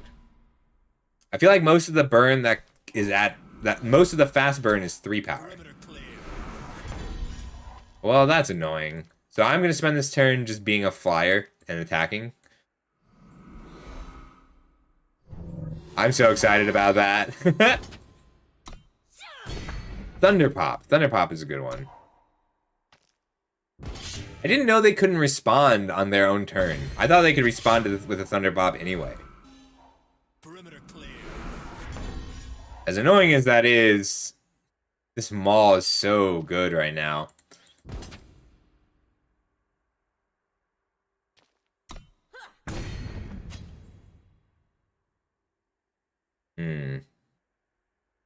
Whatever I play will just trade with a mercenary. How greedy am I? Because the greedy play here would be to do nothing. Just play this out at, just inscribe the eagle, put down the maul. If I play out the eagle, let it die, and play the primal sigil, then I'm banking on drawing another sigil. Alright, we're going to inscribe the eagle. And pass. That's what I... Okay, so they can, if they can always respond, then I stand by the play. If they can't respond on their own turn, then... that's different.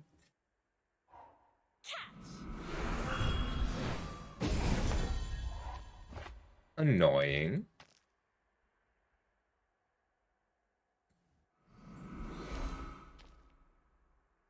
We'll be the control deck here. And just try and burn them down. Shoot, I forgot I'd have to block this either way. I will hoof stomp this next turn. Now, if I draw a power, I'll hoof stomp an anarchist. Yeah. I'm fine burning them for 5 and taking down a card. I should have played a card last turn and just assumed that they'd have that. Or assumed that they'd have something. Yeah, that's good. Yeah, sorry. Control lasted approximately 8 seconds. Well, this worked out really nicely for me.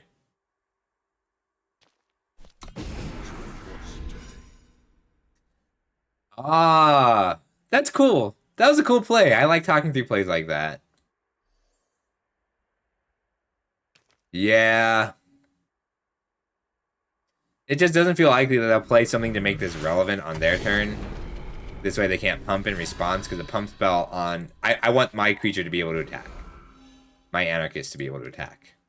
I really like the anarchist. I have a soft spot for her. Glassy-eyed zombies sounds fun.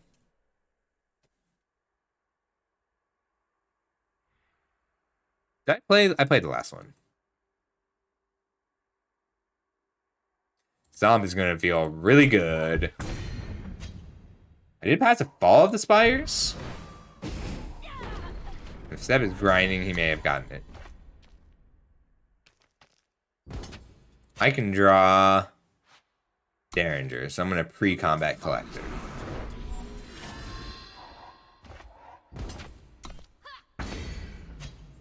Alright.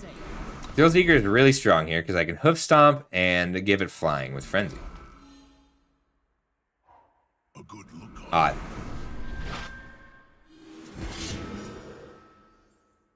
I really don't want to discard 2 cards. Well, no, I don't want to discard 2 cards right now because I've got 2 short of lethal.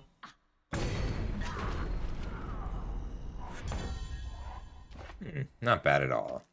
We'll just stomp first, because if they have a saddle up, they'll have to use it now. And they don't. A space. I like Kaz's emotes. How's he doing? I've been working all day, so I've not seen like any of his streams. Been working all day for a while. Pretty good. I'm surprised they didn't just shoot down my collector, but then the fact that they didn't means they probably have an answer. Oh, they just don't have a flyer. Well, that was a fantastic draw.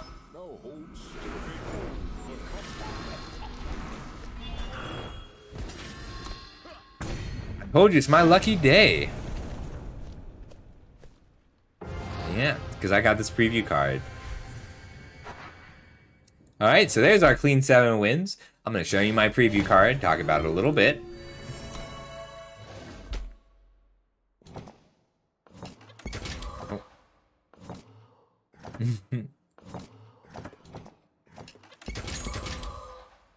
I've not seen this card, but I've seen this picture so many times.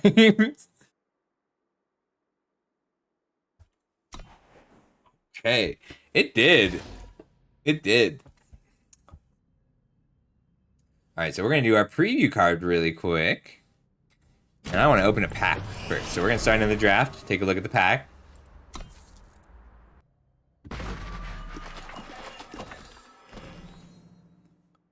Alright, so here's the preview card. Here it comes. Looks All right. It is Zeot's Inquisitor. I love this card.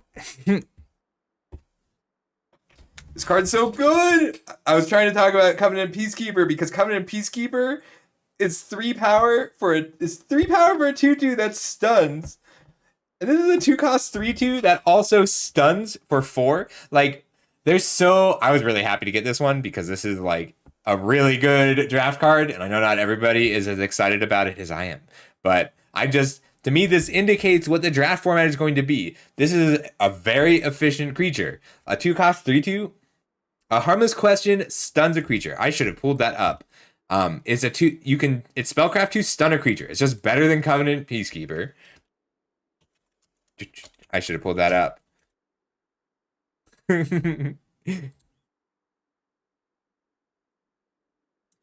me pull up a Harmless Question. I should have done that ahead of time.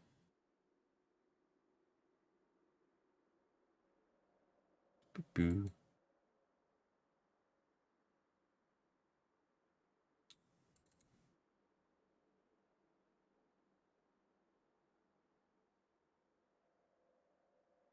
This is a Harmless Question.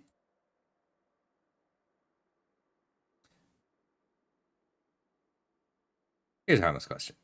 So this to me is indicative of what this format is going to be like. This isn't like an Unleash card where you put 6 cards in hand. Because the thing about Unleash is you have to... I love it. Nobody suspects Zeot's Inquisition. So this card... Everything has to be so weak to make Unleash effective. To make Unleash okay. Like, Grumman's Platoon is only okay when your removal is weak or when Reverberating Strike is the main answer for this. But with Hunt is a really cool... I mean, it's just a Harmless Question. He's fine. Yes, you do. But that makes this card good in the late game and good early game. Because, like, we have seen how strong a 2-cost 3/2 is in general. It just does so well. Like, the 2-cost 3/2 has been very strong in this format and in other formats. So the other thing is Nightfall's coming back here. And having cheap cards, having cheap bodies, like you're going to want your deck to be made up of cheap bodies because you have Nightfall and you have Hunt. And with Hunt, it's kind of like a grind of value. Like you get a little bit of value each time you hunt. With the Zeot's Inquisitor, you get a lot more than that. Cards like this indicate a better draft format. I'm pretty excited about it. Yes, this is a card that I will be first picking. I will take a lot of them, and like it makes just as strong. It's not even hard to splash. Like a 2-cost 3/2 is so efficient, and you need to max out on 1, 2, and 3 drops in the Nightfall decks. Because if you're both going to be drawing a lot of cards, then you need to make sure that you can play your cards more often. That's true. But like in general, the cards we've seen so far are a little bit stronger because Hunt is a strong value mechanic compared to Unleash, where every card in the set needs to be built around Unleash. I don't know why the art is so blurry. This is just the image they gave me. So I'll pull this up a few more times in context of the next draft. For now, we're going to finish this draft and look at where a 2-mana 3/2, a 2-cost 3/2 will be in this format. And also remember, I don't have all the history for Eternal. So, like, I'd never seen Harmless Question before this card. And thank you, Beard Broken, for all of your help and for the donation. Yeah, it's real good. We're just going to take that Jotun Runt. They gave that card such a ridiculous buff. Tome's fine, Bow's good, Through the Unknown is good. But we're going to take the Jotun Runt. But, like, look at the green cards in here. Desertion is the removal spell of choice. Counting Room, like, compared to the other Justice cards, Counting Room, Prodigious Student, Last Call, Valkyrie Aspirant, all terrible. Thunderpop and Rocky Ride are the picks here, and I'm going to take Rocky Ride. I feel like I need to stop being Skycrag. I'm going to stop being Skycrag. I'm sick of Skycrag.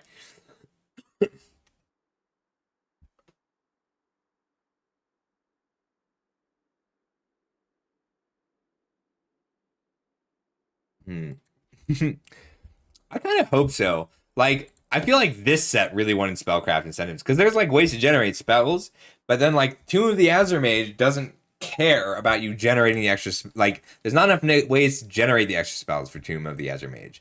So Spectral Armor and Rage Serpent and Thirsty Bat are the picks. I'm just going to take the Serpent to stay on Primal, and I'll add the second color as needed. Beaker Blast. Why am I always Skycrag? I'm trying so hard not to be Skycrag. I'm trying so hard not to be Skycrag. I'm just staying away. Damn it. It's not working. I'm trying so hard not to be Skycrag, and it's just not working. Alright, Hermit, Resettle, Prospector. I do have a lot of flyers. Damn it. I'm always gonna be Skycrag. I'm giving up. None. I like Stutter Step if you can build around it. I do like speculative Hydrate picks. Like, you don't always want to play Hydrate, but the decks where you want Hydrate, you really want it. Well, I'm Skycrag. I just keep opening up bombs in Primal. I'm trying so hard not to be Skycrag. It's just not working. This one and one more. The next one is the M Machine. The Waykeeper's a little tempting. Thanks for being here for my preview card. I'm going to go for another one tomorrow. I think tomorrow's the next one. Alright, it's up after Majesty. It's definitely a terror, though. The card's just insane. Ooh, Bell Tower Shot. That's a reason to not be fire. Yeah. Let's do it. Let's not be fire. I love Xenon Adept. I haven't gotten to play Xenon Adept in ages. Steward of Prophecy is also hyper efficient. It's probably just Bust Out, though. It's between Xenon Adept and Bust Out. Bust Out is just very strong removal. And I won't have to run Slip Away or Hydrate. And I really like Flyer's Control in this style of deck. Hermit does pump Terror. I love the Hermit. I'm just trying not to be Skycrag.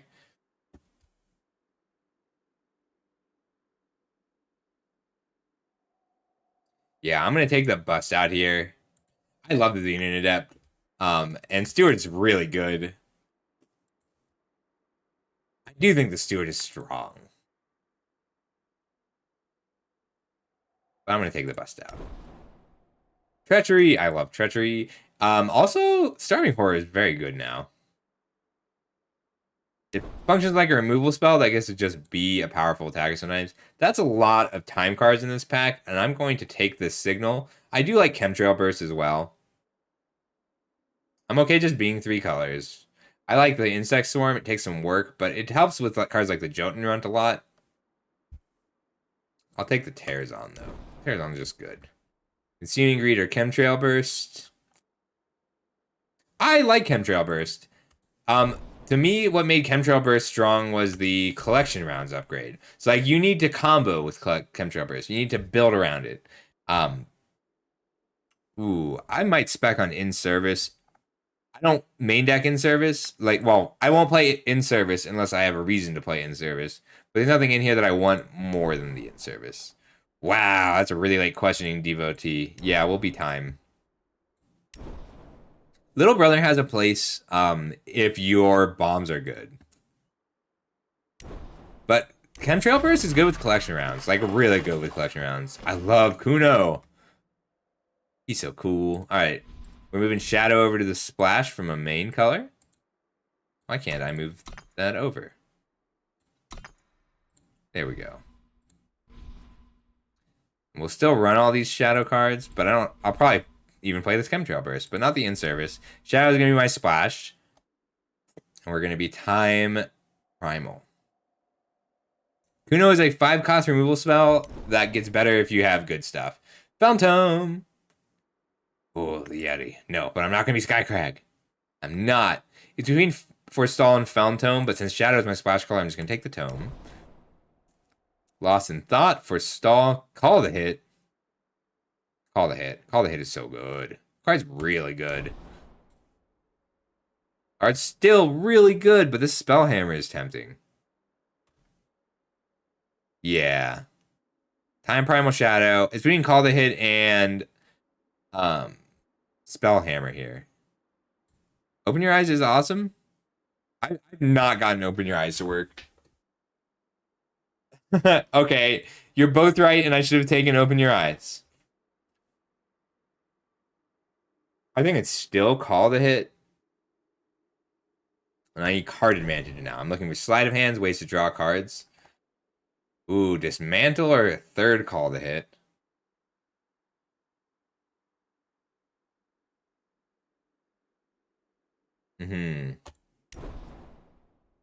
I like call to hit. Card's really good. Unseen Marksman. I like the first Beyond Fear kind of a lot.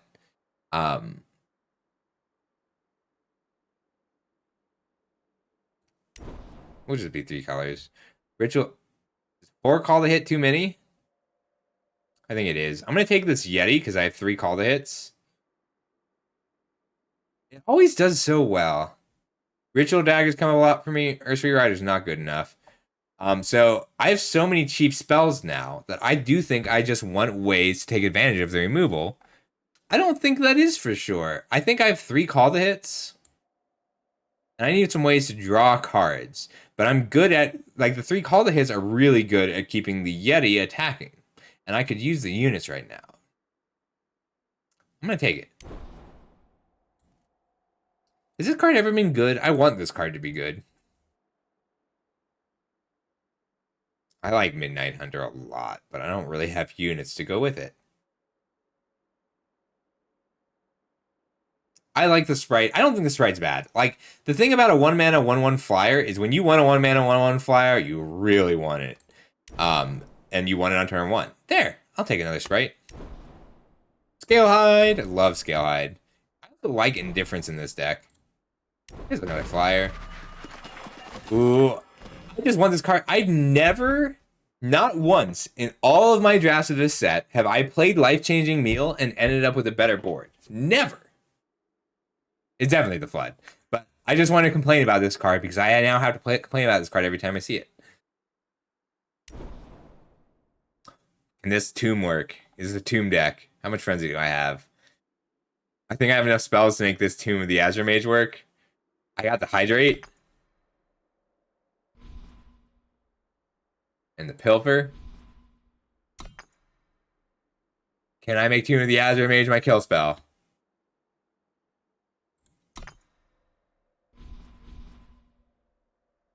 Tomb is junk, but I want to win with it.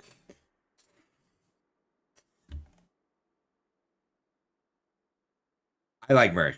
I like the Mercenary a lot. I know. Look, Mercenary is the correct pick here. But can if I can make this Tomb of the Azure Mage work, I'm going to make the Tomb of the Azure Mage work.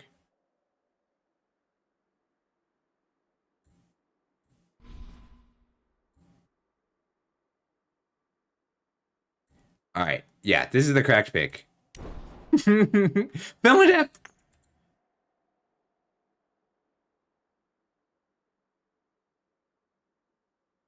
This is also like a weird Soulfire, but it's Fountain. Fountain is another run. The only argument against a run here is that my 4s are a glut. I have so many 4 drops. So right now we're at 16, 17, 27. I do have enough Inscribe to just make 15 power. Right. So we're going to build the deck now. 16. We might cut time again. I think, yeah. That sucks.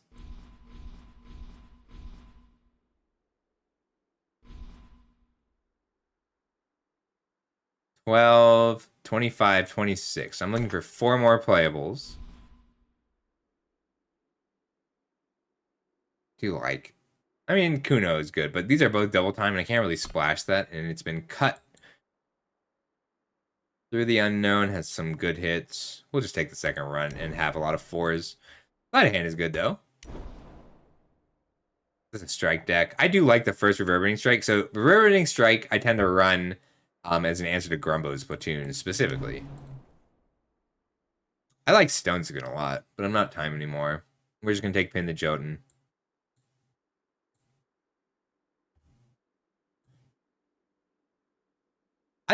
I would agree with you normally, but my time is just too weak because double time, double time, double time. But I don't have enough cards to actually build that base of time cards. I take the Servant, but I have too many 4s already, so I'm going to take Through the Unknown. Gron is what I needed. Probably not playing Nevermore. I hate this card. I'm so mad about this card. I just want to take Poacher's Menagerie. Why do they make it so hard to steal Poacher's Menagerie?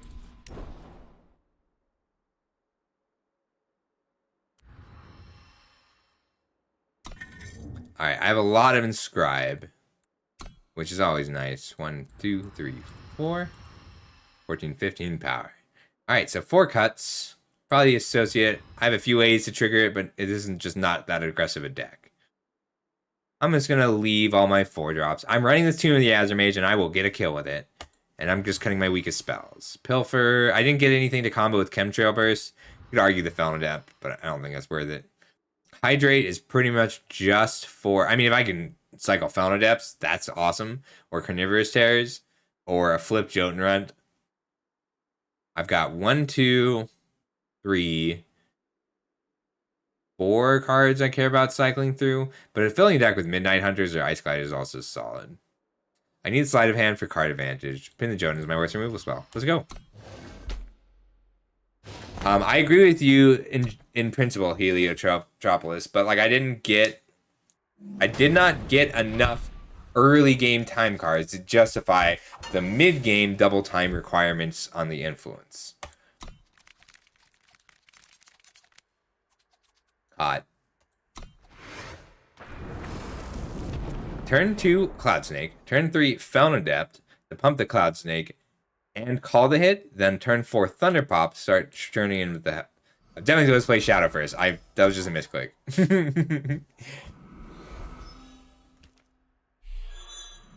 You know the worst part about Zoltan Eldermark?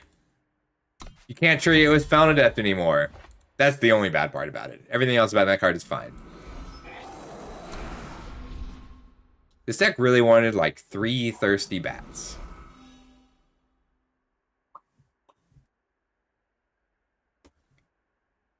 This is one of the most powerful, even after the nerf, this is one of the most powerful cards in the set. Leave the diamond.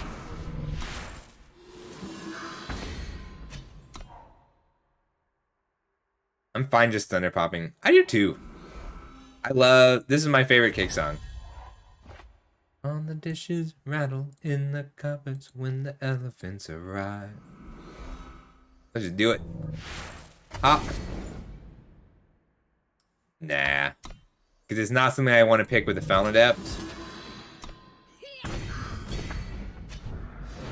That is something I want to pick with the Felon Adept.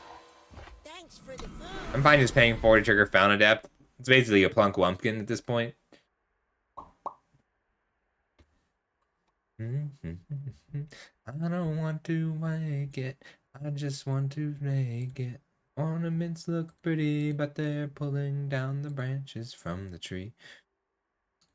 I really like this card. This card, like, it's not the rares that get me excited to play a set. It's the efficiency of the commons and uncommons of the 2 drops.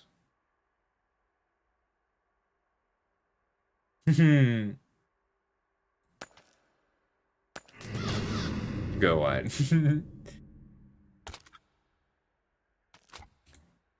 Is that in game? We must finish it. That is random. I mean, Go-Go Bordello makes sense to me. I gotta call the hit this now so I can just activate the Sticky Fingers on my turn. Oh, what do you charge for Emote Sizzle? I'm gonna look to commission a bunch in January and February.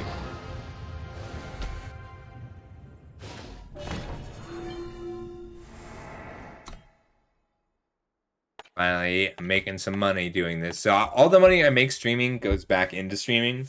So I finally am making enough money streaming to do things like buy emotes. Hey, Synesthesia again. Let's see if they're on the same deck. I don't want to sit across the table from you. Ah, fair enough. I need to hire a pro for animated emotes. That's really sweet of you, though. That's a great idea. That's what Dog's been doing. Absolute Dog made most of my emotes. And he did such a good job, too. Like, even stuff like this. Like, I would not have thought of this, but I do think it.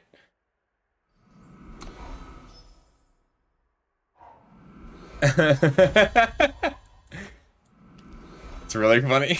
I miss concerts. Ticketmaster has ruined concerts. Well, that's annoying. I might hydrate that. Hydrate, call the hit. I just don't want it popping my runts Aegis. One of your units. Lame.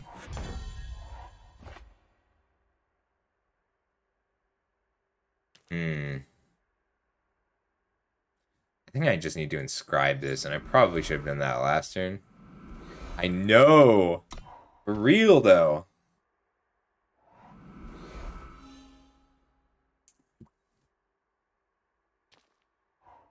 For those who cannot.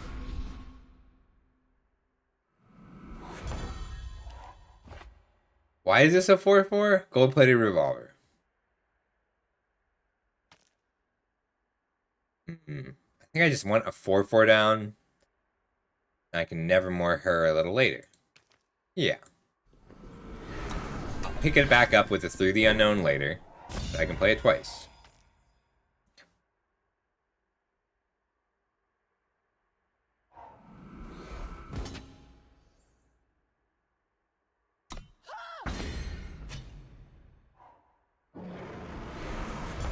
I do think they're gonna have to change the name.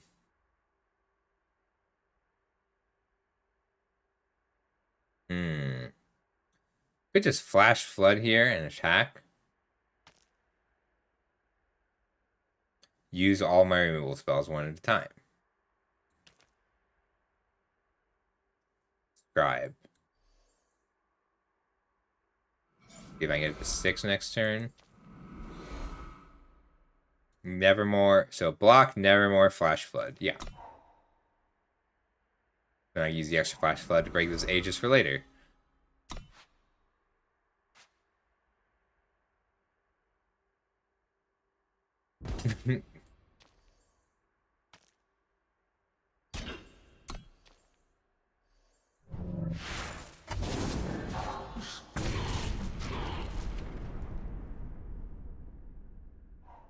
Sure thing.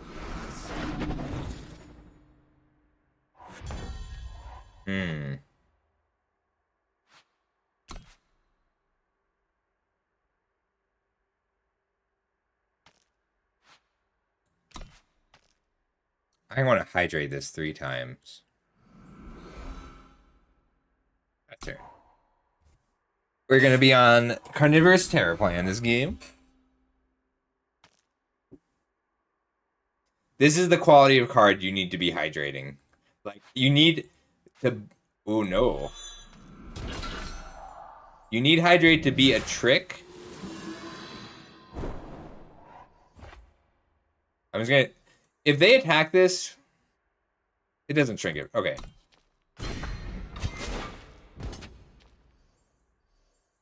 The mistakes, Synesthesia.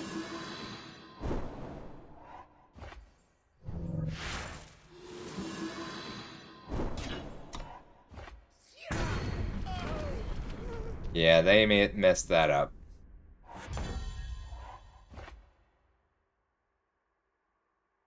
Alright, we'll give up the Aegis for that draw.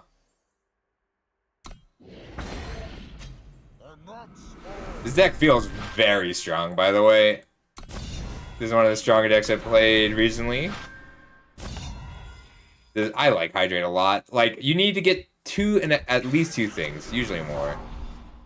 Oh, that is a problem, though. A manageable one. A problem nonetheless.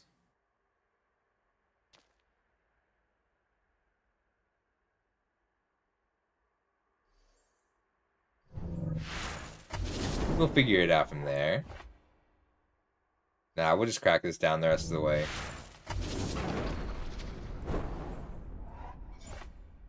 Read that. Not worth it right now. I just want to hit. I want to flip my Hugo.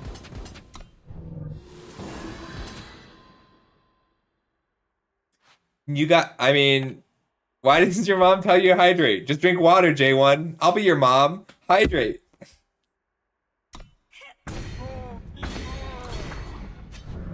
Yeah, this is gonna be rough for my opponent. Thunderpop is pretty good.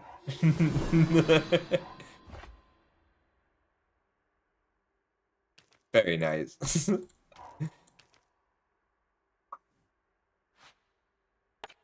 I hate to brag.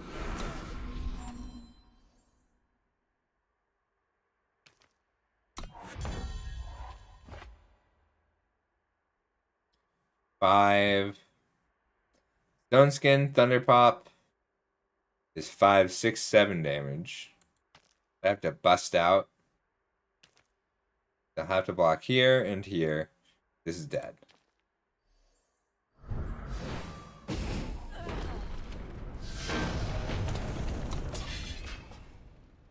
Oh my god, I want that. I want that so badly. How you doing, J1? It's good to see ya.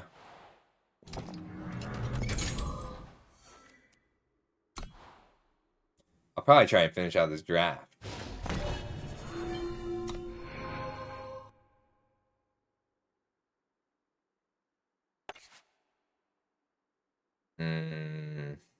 I made hot pot for dinner.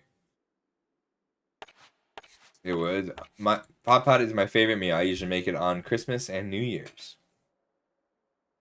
Oh, what are you trying to play, J1? I've been grinding it out with artifacts. Yeah. Hot pot. So specifically Chinese hot pot, because every Asian country seems to have a different one. But Chinese hot pot, I make a peanut sauce, and then I fill a big pot with water and with vegetable broth.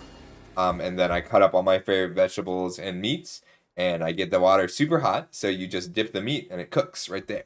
My favorite meal. My grandma used to make it for my birthday. And when she died, I learned how to make it. Alright, this is a much better hand. We'll keep this. So it looks like I'll be able to play the Sticky Fingers on turn 3. Nah, it's still just faster to do it now, because I still have to play the Depleted Fountain. A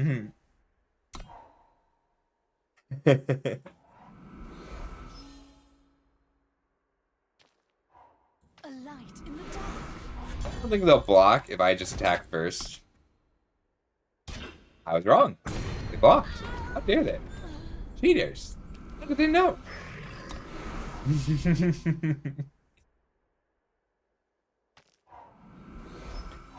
He correctly identified that no one plays Sticky Fingers without a reason to play Sticky Fingers. Leave the diamond. I do get to Reverberating Strike, which if I had in hand, I would not have bothered with the attack. I'd like to kill something with a Reverberating Strike if I draw the power.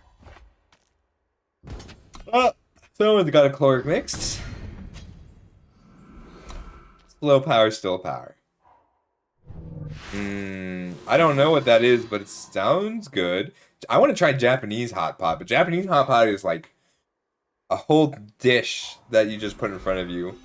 And then Korean hot pot is basically just Korean barbecue with water.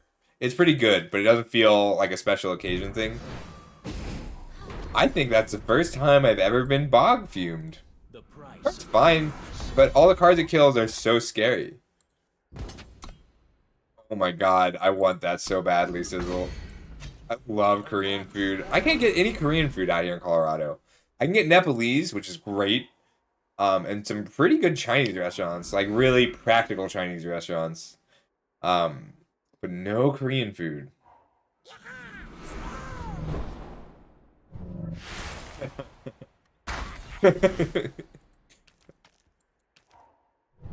Lame. I mean, he did have to play the Kringle Boys now.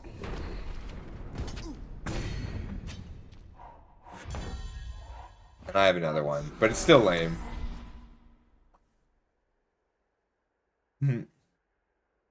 Ooh. I do like Korean food.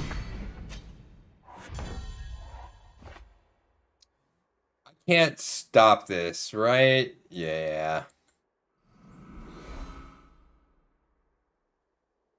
I have to do this now. I'll Thunder Pop in next turn.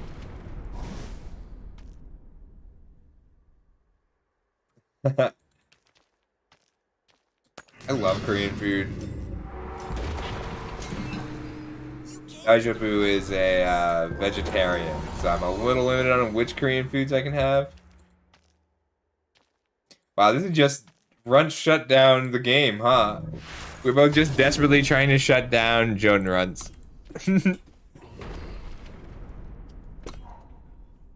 I need a good Asian market. Hey, golf. I have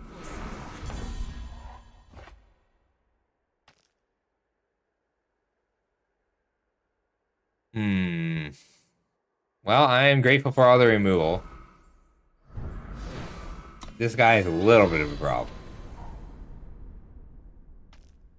I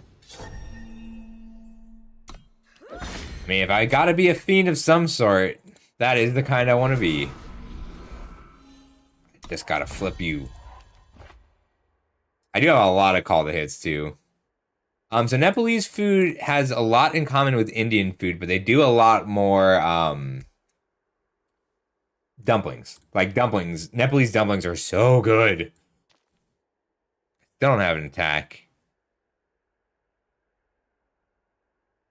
I think I just have to take out the Watchwing. It's pretty lame. I want Korean food now. I wasn't hungry before, and I'm hungry. It's making me hungry.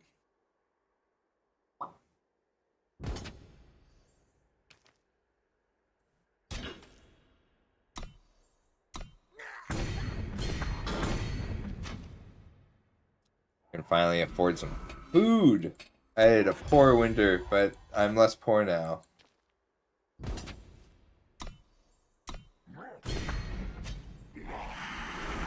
Alright, taking a hit. Finally flipping this runt. I got a third unit. Let's see. Alan Treebeard has played one removal spell, one Crinkle Boys, one. So if you're running Bog Fumes, no. I just want to flip my general. That's not bad. Huh. Taking 4, going to 9. 1, 2, 3, 4, 5. Huh. I'm gonna make this Azure Mage win me the game. This Tomb. I gotta spend these removal spells as actual removal spells, though. But if I'm lucky, I can get the Yeti. Oh, no! Oh, no! That's a real problem. I'm gonna have to hit it with 2 removal spells.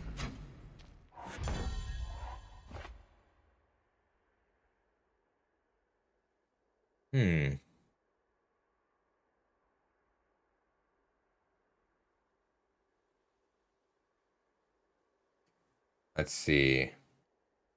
5, 6, 7, 8. 9, 10. 3 turns I have to live. So 1, 2, 3.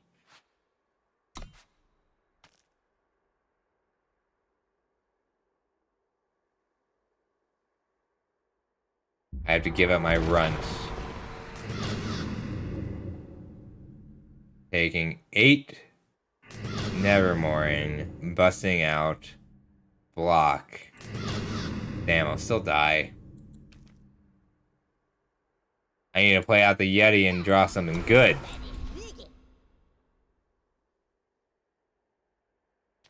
H-Mart is the best. I had them in Omaha. I just went too long without drawing a unit.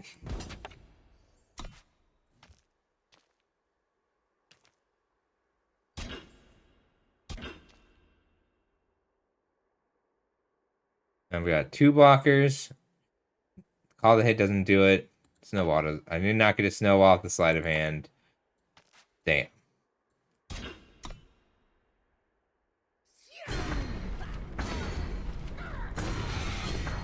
I can draw a flying blocker now, at least.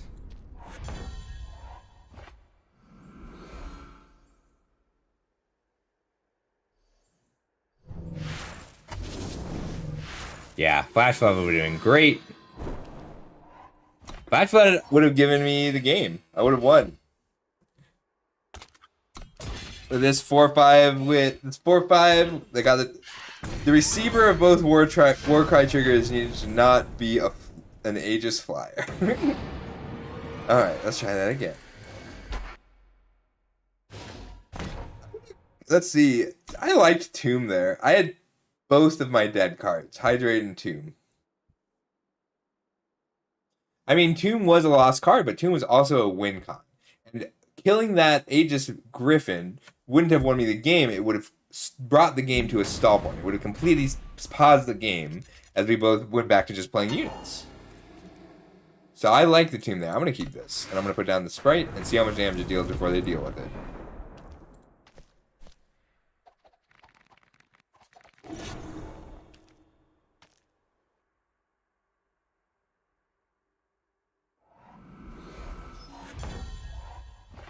There we go. Now I get to use the Tomb to its fullest extent. I'm gonna make this card work. I think 3 loots is equal to 1 whole card. So let's see how many loots I can get.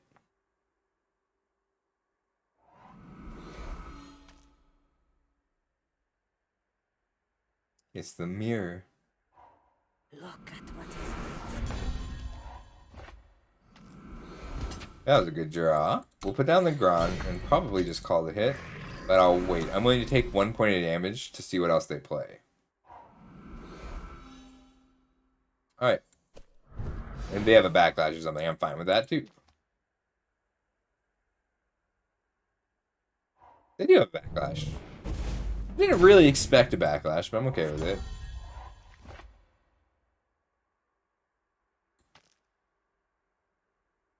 I'm gonna dig for a snowball. That works. It's effectively a snowball.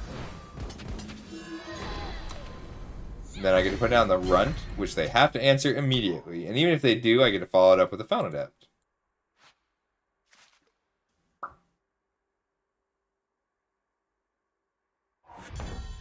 Double Runt. They're less likely to Chloric Mix if I don't play the Runt first. I'm okay with this. They kept it on top. Leave the Direwood.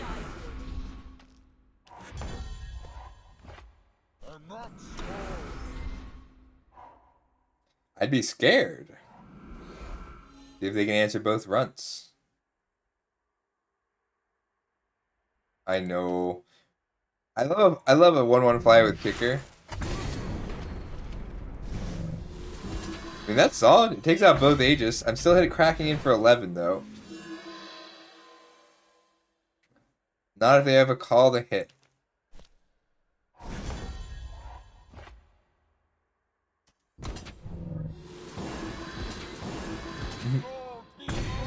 I did not realize it got the Aegis back.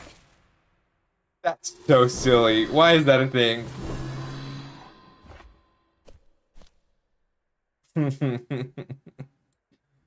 That feels so mean. Leave the Direwood.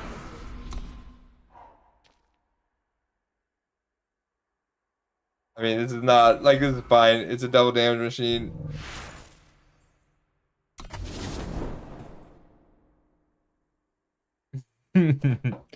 I'm just gonna use something double damage.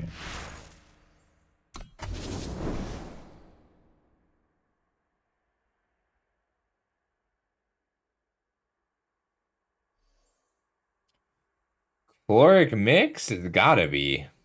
But that's fine. We're just gonna use this double damage and Flash Flood.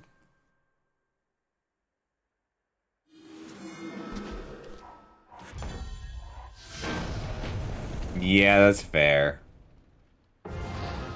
That's a fair play. That last card is probably Chloric Mix, and that just doesn't do it there. Yeah, yeah. Getting in the rain, gonna get my hair pressed again.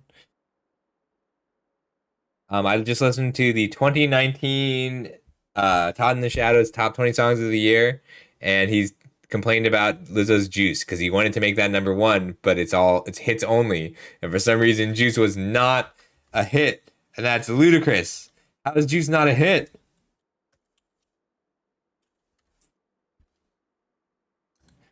I think that's the best song of 2019. The actual winner was Billie Eilish's Bad Guy, which is also fair. Ooh, I don't think I can keep... If I were on the play, I could probably swing this. Just a 4-cost 4/4 is pretty good. But it's a high risk. This is a better hand. Get down my Cloud Snake and then put a blocker down. Use the flyer until the Mercenary comes down.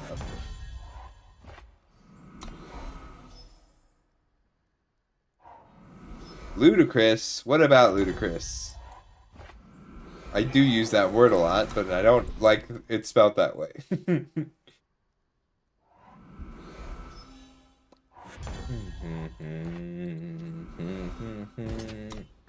I love having the Mercenary down. Like, Mercenary always trades 1-for-1, but sometimes it gets to trade way up.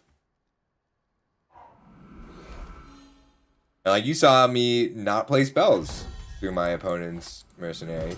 I don't want to trade this for a collection round, so I'm going to leave it back. This way I still have 3 attackers on my next turn.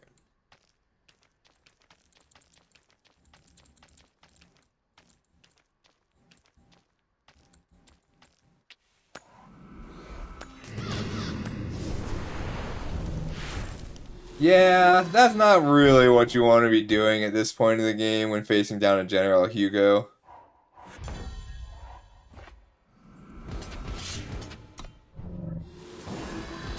For real, though. This is why I mulligan so aggressively for 2-drops.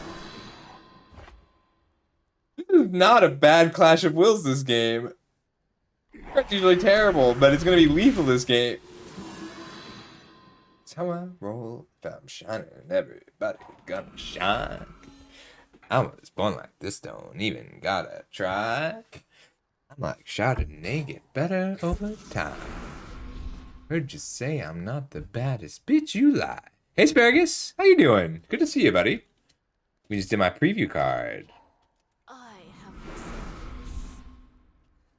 listened. It ain't my fault that I'm out here getting loose.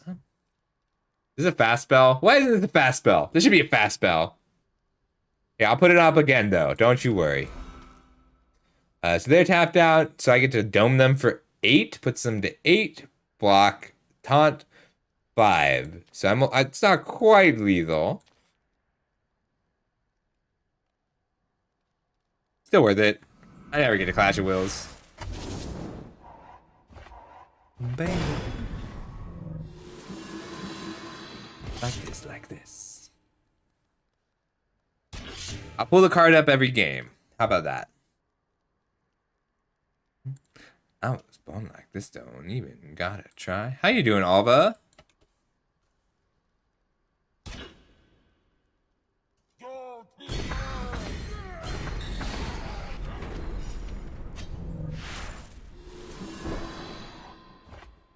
I got an extra point out of it. I'm actually stunned they didn't chump block General Hugo.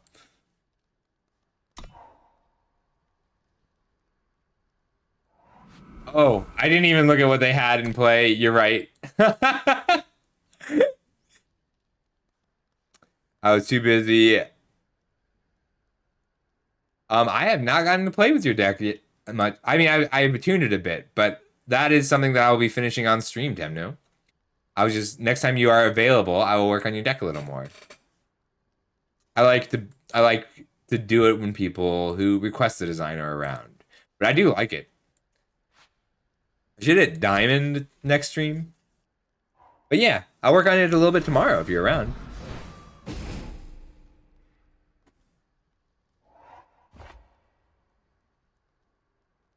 I do get a kill with Reverberating Strike.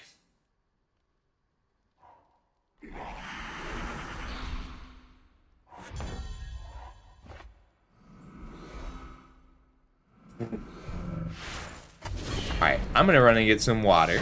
I'll be right back, and while I'm gone, here's my preview card. I really like it. Be right back.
I'm back.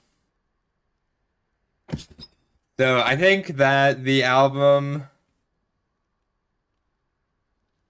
Hi. There was a Lil Sims album that felt like a Disney movie. Right. It's like Kicker. But it's not like Contract. You have to actually have that cost. So it's a very efficient 2 cost 3/2 with Kicker 2. Stunner Creature is awesome. It's so strong. Buddy, come here. Come here. Don't you want pets?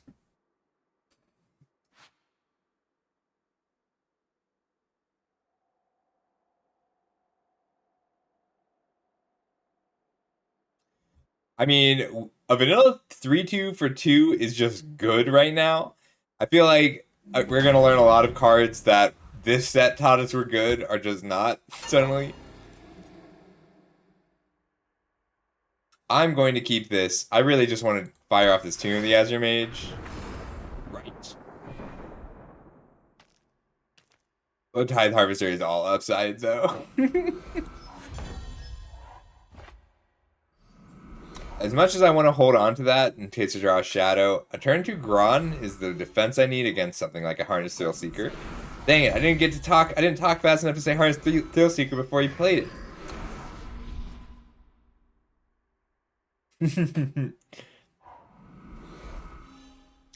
Today, I was trying to sell a new player on the 3/3 Ninja.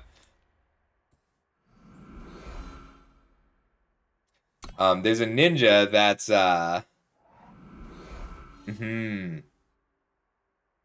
yeah, I love me some Rakdos Anvil.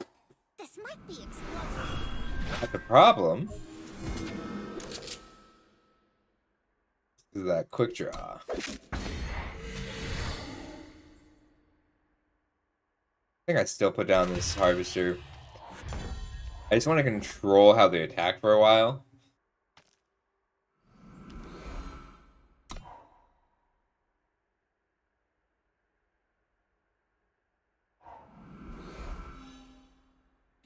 Oh, song. I just like music. I'm in such a musical mood lately. Alright. Every time I played Bang, I've gotten that stupid mantle that gives influence equal to time. Wow, that's like the 4th time my opponent has had the Aura Blade. That's so lame.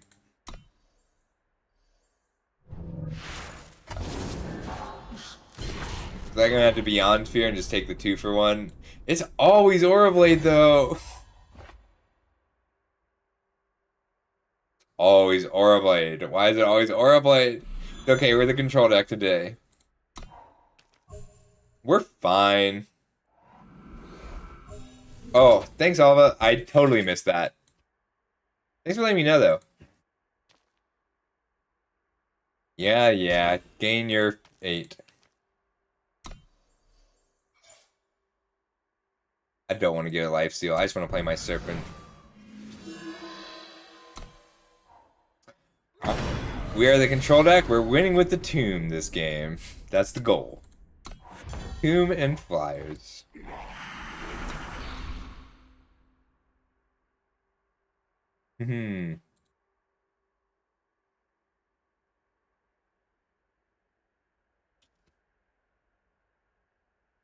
Watsky. Add to queue. New music. I need a music emote. I need a bunch of emotes. Why do you have to keep your... You don't have to keep your mouth shut. If I fucked up, you can yell at me. That is the glory of my stream.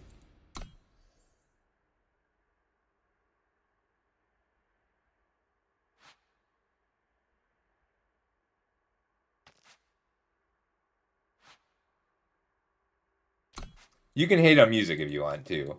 I do accept skip requests. This is me trying to make Tomb do something. So I'm a lot more willing to accept that Tomb does nothing if me actively trying to make Tomb work cannot happen. How much damage does it have to deal? Like 8? Well, that's a problem. But they didn't... I kind of thought they'd attack the Gron there.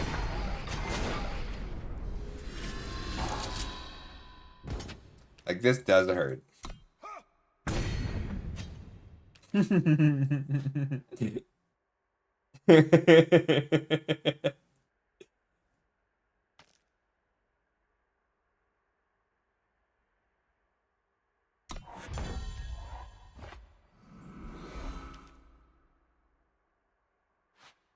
I do think I need to feed my Gron to this Thrill Seeker, because I just don't have a clean answer for it otherwise. It keeps the weapon if I turn it into a bird, so it'll just trade with my 1/4.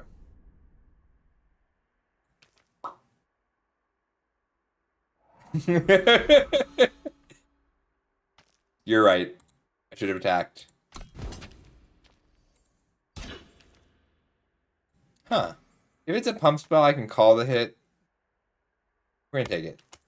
Taking 1 damage. Looks like it's a saddle up. Or a fantastic bluff. I should keep these so I can pitch them to a Tomb. I'm just looking for Hydrate right now.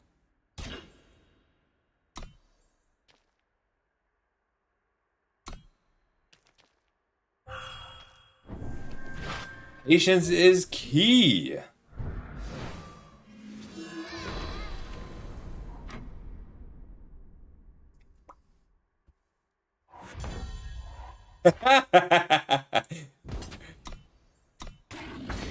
This is what I need to make my Tomb good. Well, that's lame.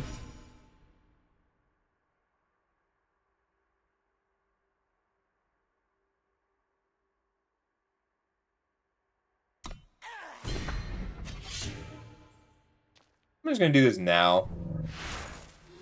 I'm okay drawing the Midnight Hunters. And I get to block, and then Nevermore if they have it. Yeah, but this lets me double spell.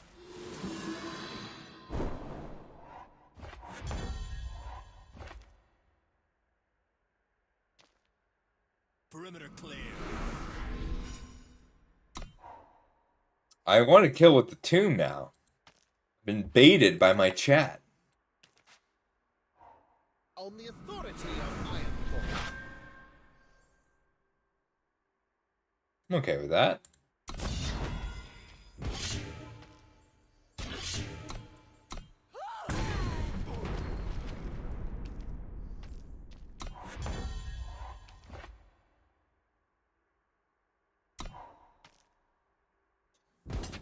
That's fine. We'll go back to parity.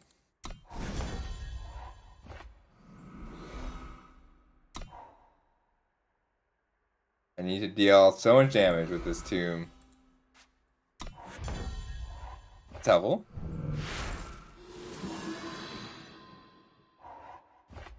That's also helpful. Then snakeheads are can attack. I'm not going to play the power because I want to be able to loot when I reverberating strike.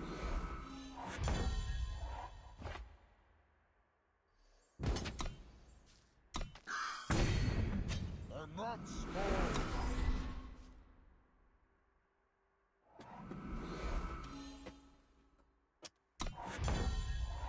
Hey, Zephyrhia!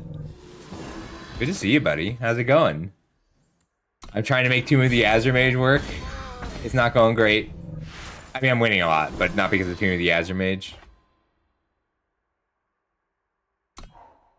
Good to see ya. I got a preview card. I'll pull it up right after this game. Is this a pump spell? If it is a pump spell, I can still Nevermore.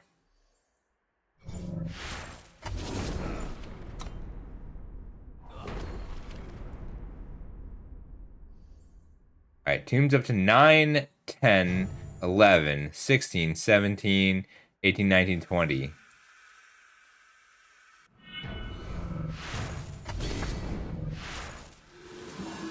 $21.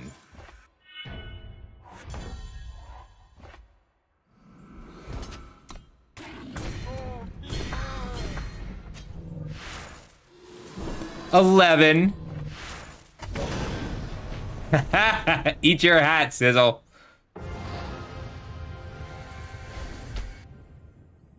All right, I'm happy with it. I can never run it again. I can decide not to run it anymore. I liked the looting out of Tomb, but no, it did not do that much. So here's the card. I did get to deal 11 with it. I think you're right. I think it could have been a pump spell, but that way I get to play around. So Thunderpop plus Nevermore let me play around pump spell and bolt. I like it. I want to draft with it. All right, so we're at just 2 more games, possibly 3 more games. But 14-3 is, or 14-2 would be the record for the day. I'm trying to be done around 10 tonight. I've got a weird stream schedule this week. I will be streaming. I might do 1 more full day of Eternal, especially if I get this preview card. I actually have no idea. I would like that. I like kicker bonus costs smooth the format out.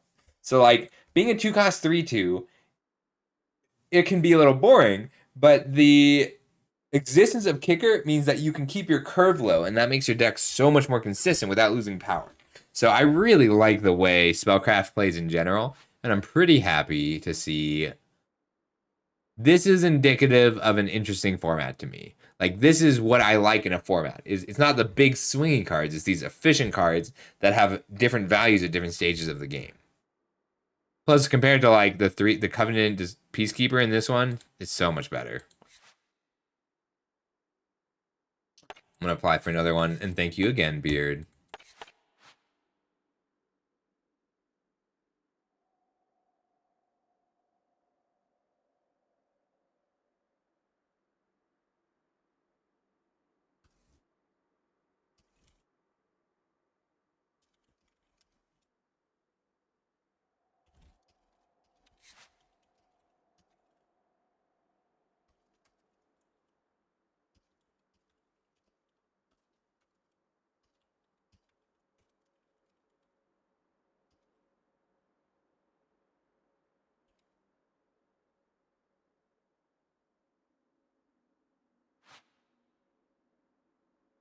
I need to send it to a few people.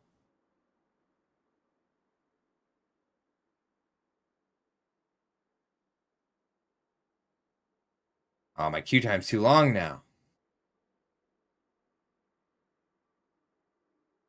What is my favorite turtle mechanic? Honestly, it's the influence power split. The market is pretty cool.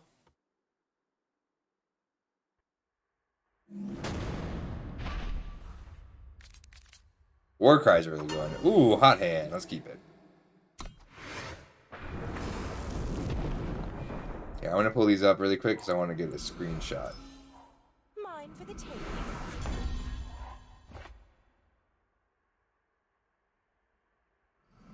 Thanks for the food. Sorry, one sec.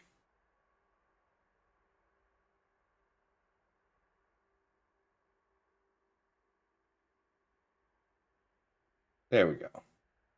No, I need something to send to Theo.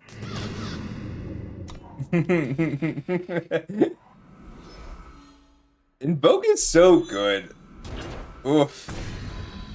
This is the bane. The bane of the bow. So at least they have to kill the bow if they attack here. Bow is the bane of my sticky fingers.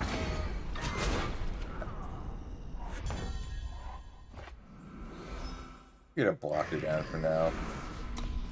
Well, that's so like getting a random card would kind of suck, but the invoke variance feels pretty reasonable. You can name a magic mechanic and you'll be fine, J1. I like stuns. This is so scary. I'm gonna have to nevermore this. I like Unleash. It's not like up there for me, but I do think it's interesting. I like to fix Unleash. Well, that's lame. This is not going well. I take 3 damage to get the Nevermore off. I think that's worth it. Leave the diamond. I'm paying 3 life here. Wait, I found an F, so this is a 2/2.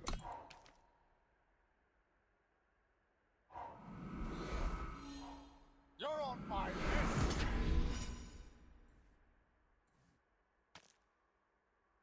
That's also a problem.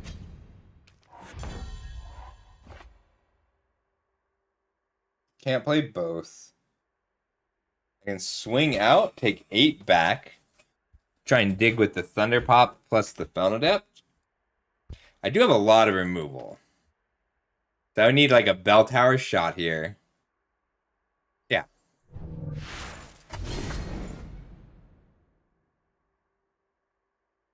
Ooh. I think I still want to dig for the bell tower shot. I don't want to have to block this until I can kill it. I'm going low and switching to control. That's bad. That's real bad. Alright. I think I lost with that. It's okay. I can block next turn. Oh, that's definitely a game. Alright, we'll go to the next one just to save some time. I don't usually like scooping there, but I really want to finish this draft before I have to go in 11 minutes.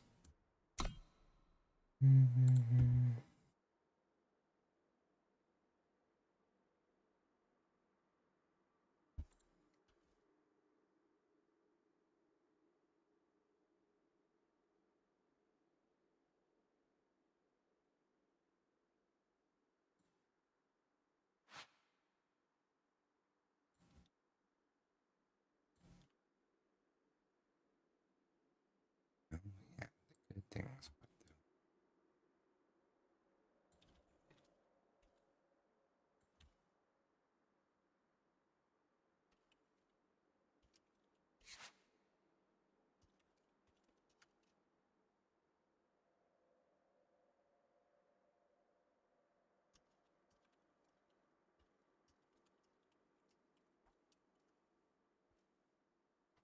Yes, how. Oh, we carried it on so well.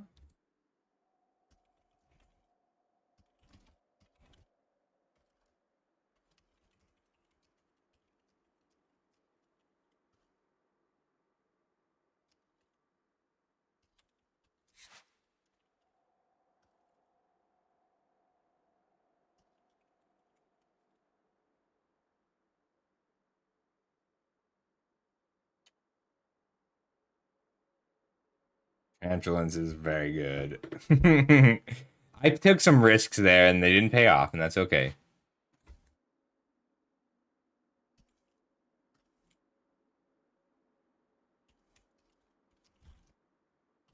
I'm the Theo a little.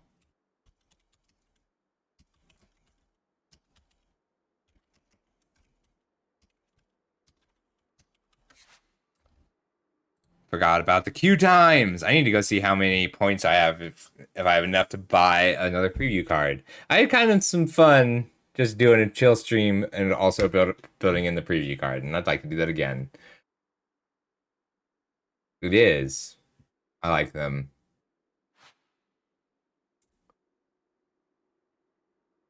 I also like boastful boars. They've got kind of an opposite but samey sound. What about is useful? Was there all that much to blame? Knew we'd miss the boat and we'd already missed the plane. We didn't read the invite. We just danced it all away. All our favorites were playing so we could shake, shake, shake, shake, shake. Tiny curtains opened and we heard the tiny clap of little hands, and tiny man would tell a little joke and get a tiny laugh from all the folks, and drifting around on bubbles and thinking it was us that carried them when we finally got it figured out that we had truly missed the boat. Oh, and we carried it all so well.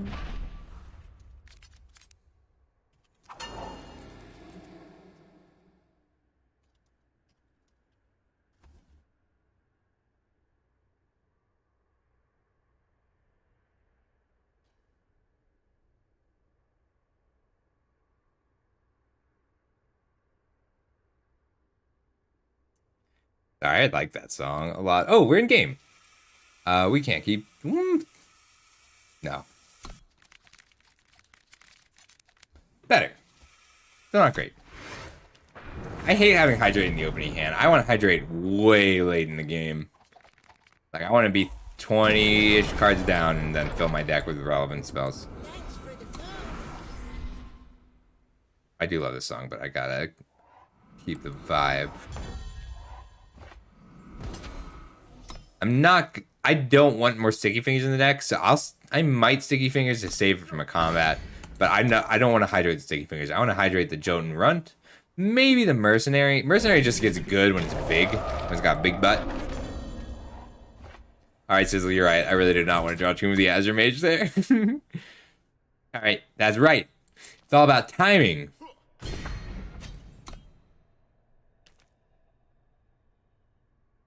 Of the song.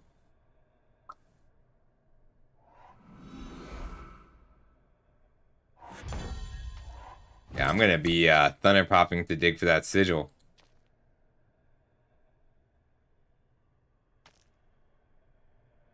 Thunder popping them to dig with the tomb is really nice. I probably should just thunder pop now. Dig for the power.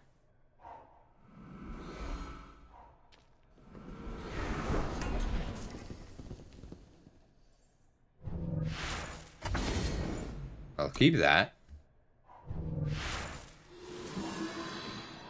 There's the hydrate.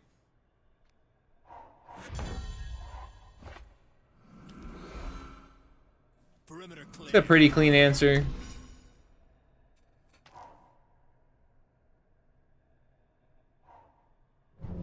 Also a pretty clean answer, but I'll just Bell Tower shot it on my turn.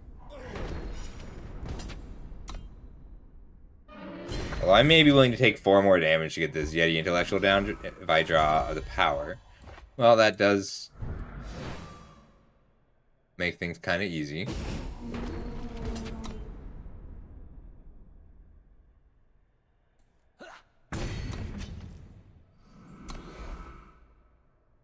Probably the Intellectual next turn, and then Strike and Beyond Fear help a lot, pushing those attacks through.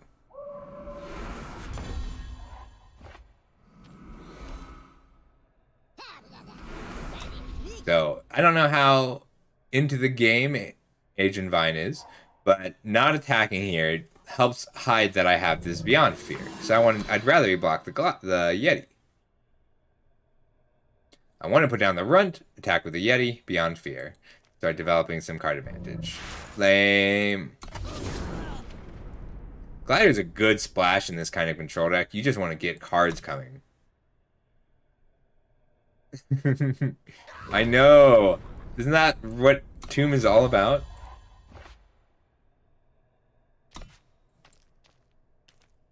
Hmm.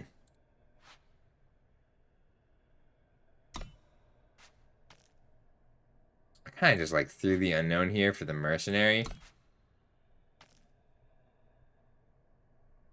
Yeah. I want that looting. That's valid. Is it a cover? Oh no. This is fake type. Perimeter clear. I mean, it can be both, Sizzle. There are multiple reasons. Bam!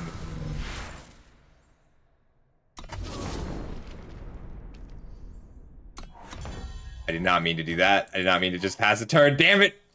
Oh, damn it! Fine.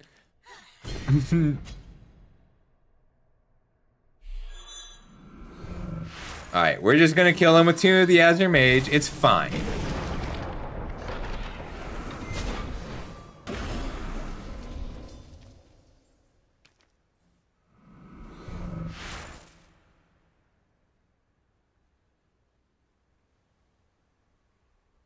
Is this getting backlashed?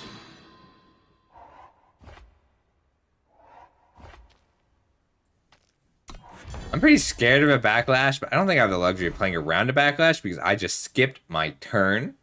So... flyer down first. I do have enough Unleash to take this game out. To make this game long if I go here.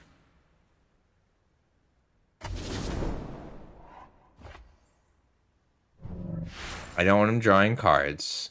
I just want to build up spells until Tomb of the Azure Mage is lethal.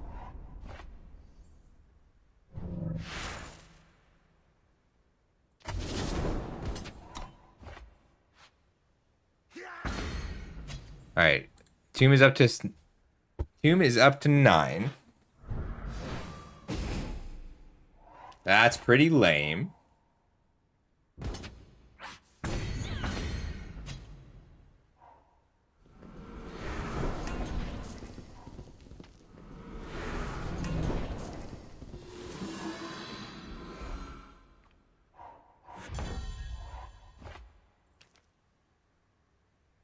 Nevermore.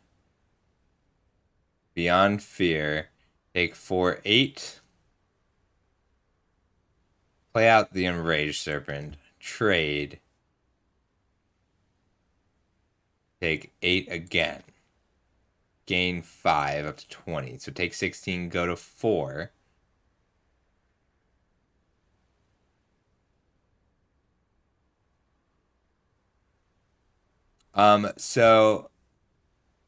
Right. So there's a Blink deck. Actually, there's a Sultai control deck in Alchemy. Sorry. Let me figure out this term, but then I actually am very interested in talking about this. 10, 15, 10, 16, 17, 18, 19, 20. 5 does not keep me alive. If I give it lifesteal first, I can make it happen.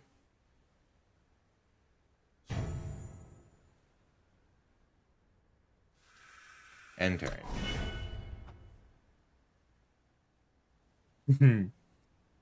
So the thing about Oracle of the Alpha that I think is really cool is most of those cards get really bad in the late game.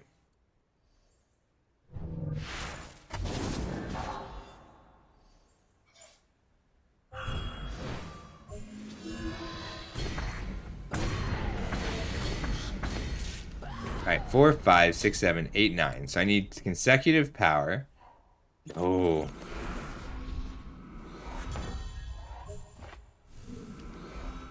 One, 2, 3, 4, 5, 6, 7. So that's still a 2-turn clock.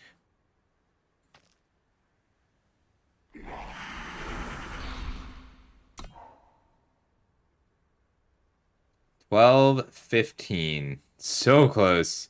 I'm so close to killing them. I would win. I just had if I'd had the early power to play Hydrate 3 times, I'd have lethal here.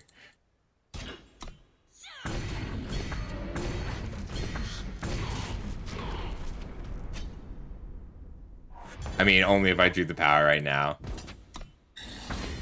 Only shoot for 12. The tragedy.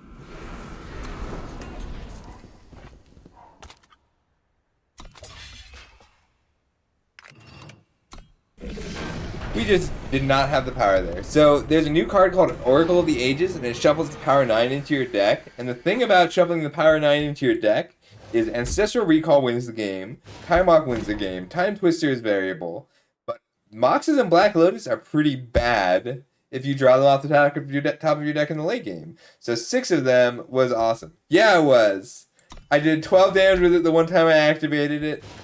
You know what I need? You know the problem here, Sizzle? Is I only had 1 tomb. I need like 3 tombs, and then I just activate all 3 tombs for 8 damage, and that'll be lethal. The next time I'll pick tomb higher, and we'll get up to 3 tombs. I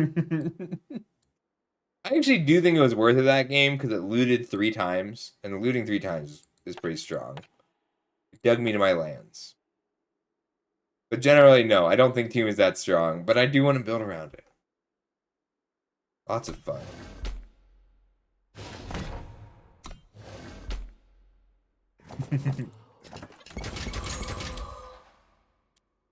We're gonna call it a night there and see who is available to raid. So yeah, there's a new card called Oracle of the Eternal that shovels the power of 9 into your deck, and the combo is just regular control. Exactly, Sizzle. Exactly. You're welcome. Oh, I do want to check and see how much see what my community points are. I feel like I got no community points. I don't know. I don't understand how you're supposed to get community points.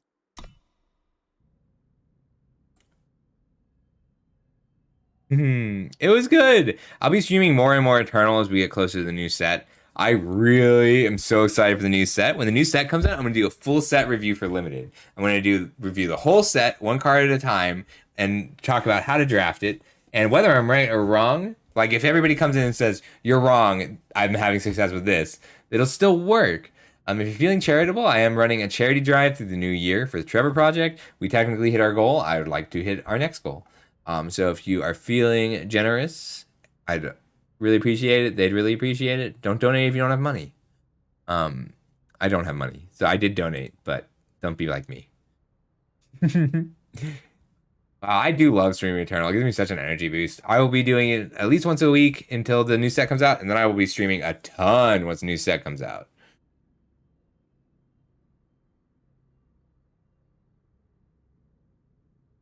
I don't see anybody else streaming Eternal. There's got to be other people streaming Eternal. I don't know Tyrant King or Axio. But it looks like Axio's drafting, so we'll go ahead and raid Axiomatic. It does. I'm not going to stop playing Magic. Like, I disagree with a lot of things Wizards has done, but they've also put out more than 1 set in the last 7 months. So I will be doing both. How do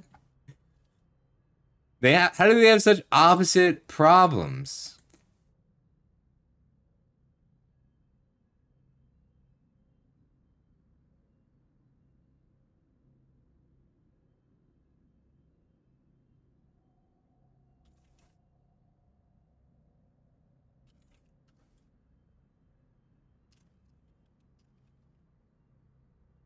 I'm in slow mode. Don't put me in slow mode.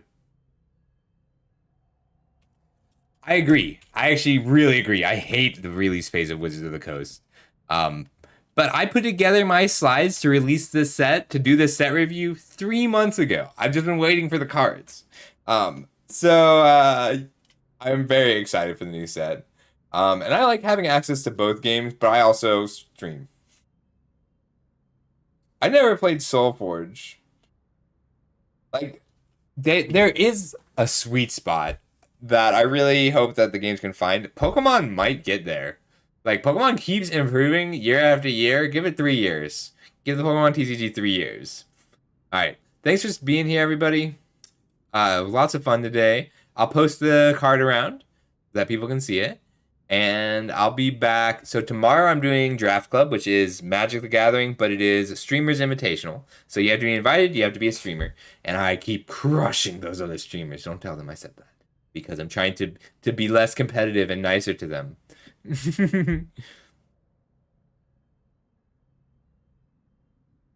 If you want, I mean, maybe. The spellcraft corporate buzzword. No mercy. All right. Actually, Asparagus, if you want to play, I think might need one more person, but it might be a little late at night for you. All right. Good night, everybody. I will see you tomorrow.